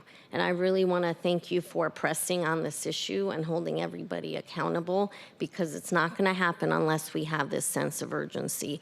And I'm going to say also that while I really appreciate all the partners coming together to address this issue, you know, I don't know whether it's the bureaucracy. I've worked in government for a long time, and I know it's the bureaucracy is really hard to push through. But I'm not hearing this sense of urgency on some of these issues that you just addressed today by way of solutions to this problem. And so I'm going to ask these questions. One is installing operator safety partitions. This is something that cities across the country have already done. Sean Yim sadly was killed in the district that I represent. I went to the memorial service, and you, Michelle, talked then about these partitions. It's basically mid to the end of February, and you talked about these partitions going up. When can drivers expect that these partitions are actually going to get installed on the buses? How many? Thank you. What routes, et cetera? Absolutely. Thank you for that. And I'm going to go back a little bit in history to provide some context to the conversation. Metro had introduced operator partitions to ATU several years ago, roughly a decade ago, as something that we had wanted to do on our system. This was starting to be an emerging trend in the industry. It was not received well. There was definitely a 50-50 split inside of the workforce saying that would fundamentally change what I do, and I don't want to do that. I don't want to work in that environment. My job is customer service, and I enjoy that engagement. So Metro paused that conversation so that membership could have a discussion amongst themselves about how they wanted to proceed. We then did start the conversation back up in 2019 with ATU on an incredibly phased approach. While this is a conversation in the industry, there are not a lot of options. Every organization is different with the engineering of their fleet, which requires a different conversation with the manufacturer of those operator partitions. So we had a discussion, a very phased approach to our operator barriers, because we knew we needed to do work with our operators to ask them questions, to invite them to the discussion about what they were comfortable with. Then COVID happened and everything changed, right? And we put up temporary, they're not operator partitions, they were serving a different purpose with different materials. And we were still having the discussion with manufacturers about the right type of material. You have to be very mindful of glare, you have to be mindful of repetition for operators. Still, there was some disagreement within the operator ranks, but we were moving through this process. Then with the operator Yim loss of life, recognized that we needed to turn that up and move those phases faster. We mutually agreed upon a decision of March as our timeline. Metro has an outstanding order for new coaches that are being manufactured right now. Getting in a design spec for March will allow us time to have that partition installed with those new coaches. What we then need to do in partnership with ATU is work on a retrofit plan so that we can design. We have 52 unique coaches that all require a little bit of a different engineering component to get those partitions. We have different models that are out right now that operators are providing their feedback on. This is part of that timeline you bring up, council member. Since we discussed it to now, we've been working with ATU, the available manufacturers and our operators to see what would work best in an imperfect market. So we are going to make some choices. Time to get those new coaches, and then we're going to retrofit, and we're going to work with our vehicle maintenance folks and our operators to make sure that it's a transparent plan and has their feedback. But I just want to be clear, there is absolute urgency to these. And we are a 1,900, we will be a 1,900 coach agency. It takes a little bit of time. And the only agency that's 100% there right now is LA Metro. All the others in this conversation are in versions of the same conversation. Some may be a little bit ahead of us. And we're also working closely with ATU International in Toronto that has been having this conversation for a while, because this is a really big discussion for our workforce. Greg, do you want to add? Yeah, I'd like to add, I really don't want to deal with the past too much. The problem has been trying to find a barrier that you can scale up for, get this many, and the one that the operators approve of. It has been an issue. After Sean Yim's murder, we all came to agreement that day that we are going to retrofit the whole fleet. We have the pledge from Metro, the county council, and the county executive. We are currently trying to pick that barrier out. We're doing it as quick as we can. As soon as we pick that barrier, the county and Metro is committed to purchasing them and getting them installed as quickly as possible. There hasn't been a perfect solution, and that's what we've really been spinning our wheels with.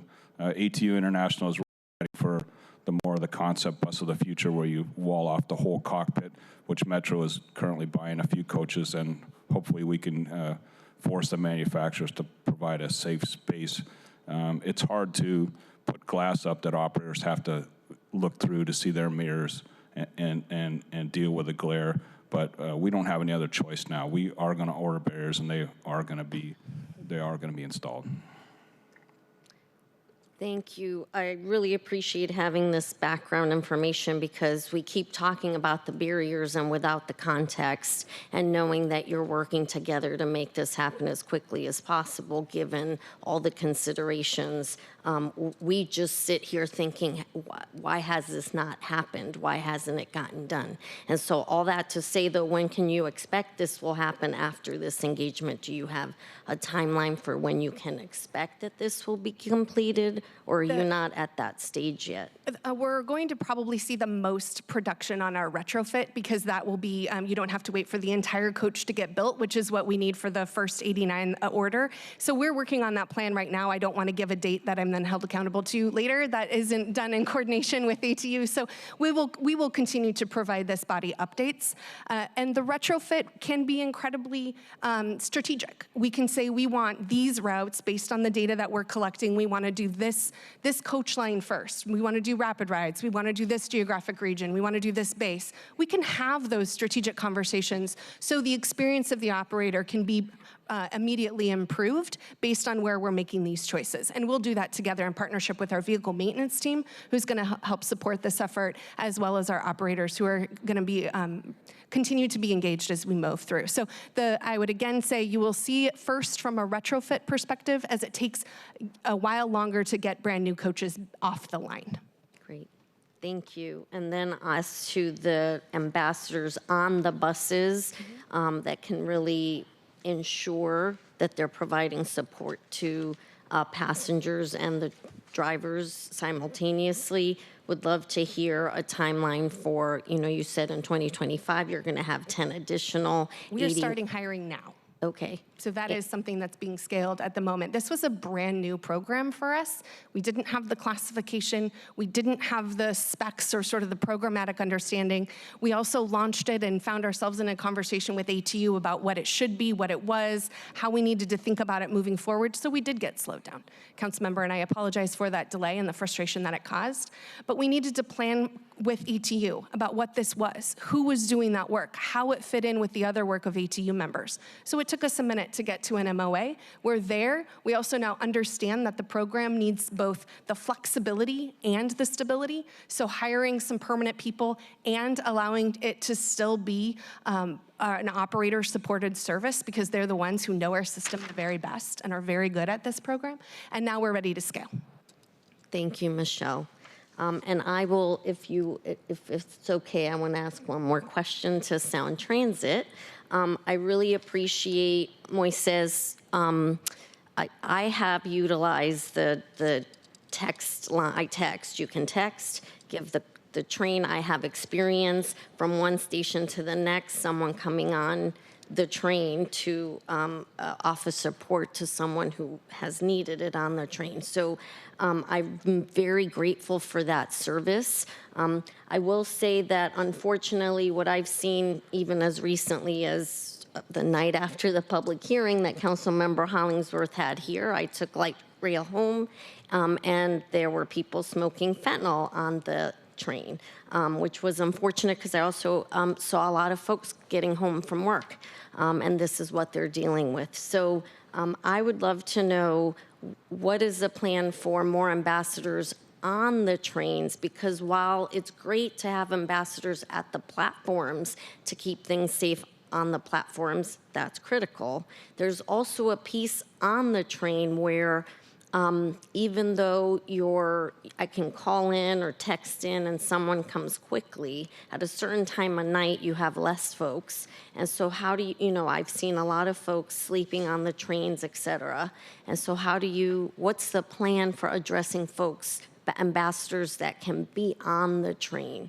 And toward that, not toward that, but a second piece is the fare. You're saying sometime in March or May, you're going to start with the fare enforcement, because I've seen, this is on, so Sound Transit has a fare enforcement issue as well, because I've seen a lot of folks who have not paid their fares, and these are folks that appear to, and maybe they can't pay their fare, I don't know, but it doesn't, there are folks just riding, not paying their fares, and I think that's really hurting us, because we can't, if we don't collect the fare, be able to address all these issues. So would love to hear about that, Moises.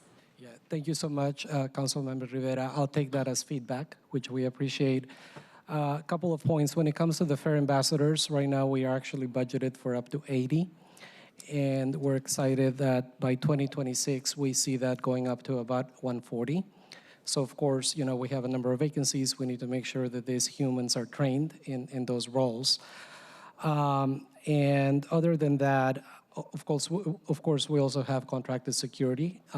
And to your point, it's about them located at the stations, but also throughout the system. And we are looking to enhance that over the coming year. So our riders can expect to see more of these personnel as they ride the system. When it comes to fare engagement and enforcement, it's something that we're working on as well.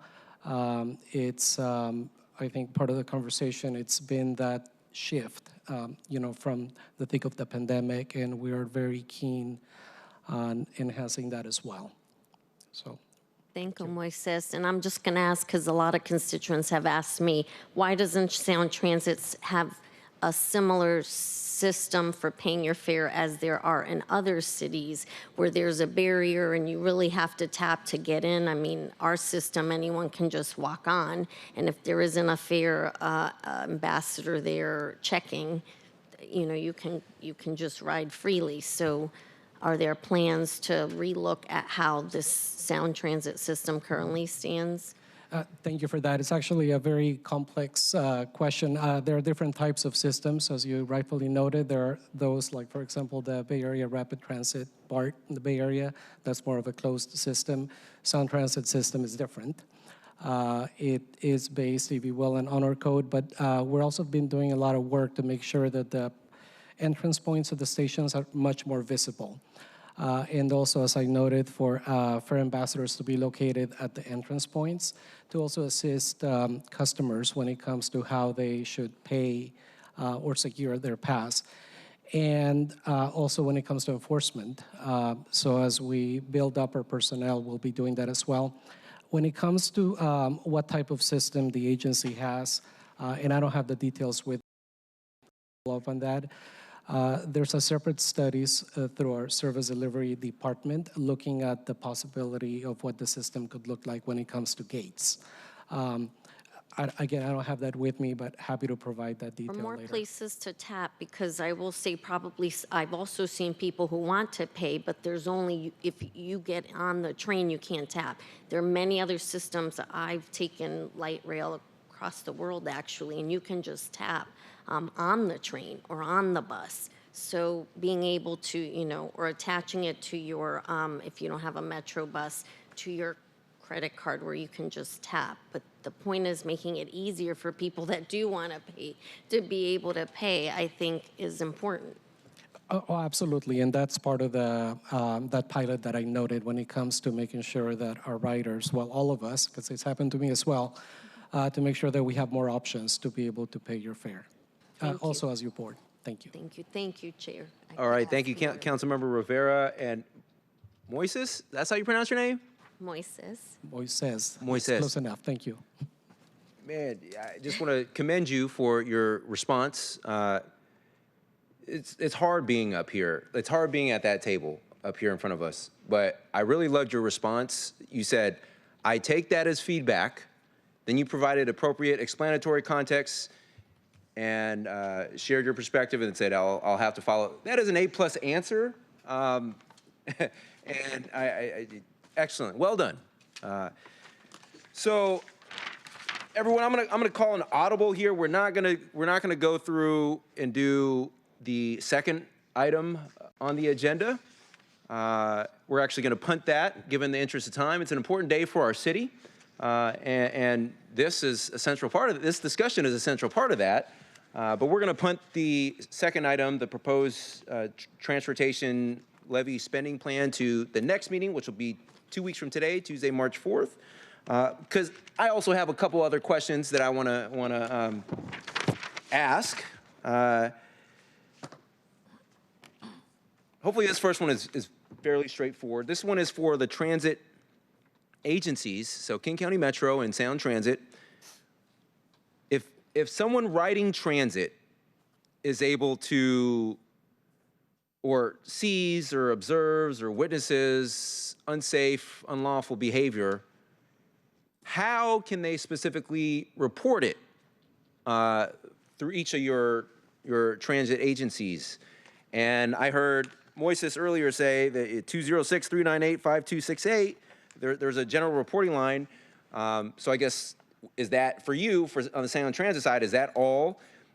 Can you just walk through the methods under which riders can report these kind of behavior? I'll begin, and then I'll see if Michelle has anything else to add. When it comes to the Sound Transit system, as you rightfully noted, we do have a phone number. So folks could, they could actually text if they don't feel comfortable calling. Of course, depending on the nature of the incident, one could also call 911. This is a line that goes to the central command, if you will, where then those individuals will reach out to the security personnel and/or law enforcement, depending on the location. Will not, of course, there's some detail in the back end. And I will note that we have also received great feedback from the community about the timeliness of that response. So we are looking to enhance that as well. Thank you. A little bit different for King County Metro, as we don't have the fixed nature of our system that Sound Transit does, but we're learning a lot from their program. So while currently you can call a customer service line and 911 and also engage the operator, those are unsatisfying as a suite of services. So we do want to come with a resource similar to what Sound Transit has been trying on their system. The challenge is we need a response mechanism behind it. It's great to have a telephone number to call, but if you're not quite sure how you're going to triage those phone calls and that information, with the open nature of our system, that would also be very frustrating for the rider, right? If they have an assumption that people are going to come respond to that text or that phone call. So we're exploring the best way to do that with what we have, but we do have a customer service number that's on our coach. And we also do encourage people, if you feel like there is a safety issue, you should call 911. Thank you both. If you wouldn't mind, after this meeting, just following up, I think all of our offices could benefit from this, like just sharing out whatever the resources are for riders to report this kind of activity and behavior. I will personally would love to share that out in my newsletter. And I know we all have newsletters, and we can choose if it's a good use of our newsletter time. But this is important information, and so thank you there. My next question is on the city side for our city, for my city colleagues, particularly on the executive side. Looks like, so we have Director Emery here. So as we know, you talked about, Mr. Chow from Council Central staff talked about, I talked about, Council appropriated approximately $2 million last year for various transit safety services and personnel as part of the 2025 adopted budget during our budget deliberations last fall. So, $1 million for transit security and police, and then $1 million for ambassadors and behavioral health teams. Recognizing that it's still fairly early in the new budget year, 2 months in almost, a month and a half. And I think, Director, you mentioned this on the slide, the second bullet point about $1 million of that $2 million. But again, recognizing it's still fairly early in the new budget year, can you share an update on where we're at with spending these funds? Contract negotiation is underway. We anticipate April activation is what we're looking for. And this is really a strong collaboration with King County. It is primarily led by King County data and everything assessment. So we, I think building this structure last year has helped us in expediting the next investments that are coming down the pipeline. So we anticipate early expenditure, early partnership, and early investment on the ground level. Thank you. And is that for the transit security and transit police? The ambassador and the security piece of it, yeah. Okay, then, so that's for the $1 million for the ambassadors and the behavioral health? Okay, and then is it the same? Do you also plan to execute an agreement for additional? And again, for clarity, what we're talking about is additive to existing security personnel. It's not to supplement or replace what, in this case, King County Metro is already doing personnel-wise to improve this, to maintain an appropriate security. We were talking about extra investments on top of, we're not letting anyone off the hook, ourselves included, but we're going on top of that. So I guess, Director Emery, is the same situation true for both transit security and transit police? That's correct. Okay, great. Thank you. And colleagues, I hope it's clear, today we really just scratched the surface of this important topic. We couldn't at all do a deep dive on any one of these. We could have peeled the layers back of the onion and been here all day, weeks potentially. As Council Members Rink and Rivera aptly noted, we need to figure out what the best response is and build up that capability. Which is why at the city level, we funded extra money on top of to supplement existing services that represents really the full spectrum of available responses. But truth be told, and we didn't talk about this, but with respect to the new behavioral health team, it is a pilot. And so there's a handful of social workers that are able to do that work today. No different than our own crisis care department team of social workers that we are actively working hard to build up and scale out their capability to do more. Takes years to do that. So our ability to actually spend extra money on top for that is somewhat fairly limited. Our ambassador program is a little more built up than that, but it's still, I don't know if we'll have the full ability to, maybe we would, maybe we wouldn't, I don't know. But, and when we talk about ambassadors, kind of confusing. Nomenclatures, like ambassadors, there's different functions for depending on the agencies. We didn't talk about that.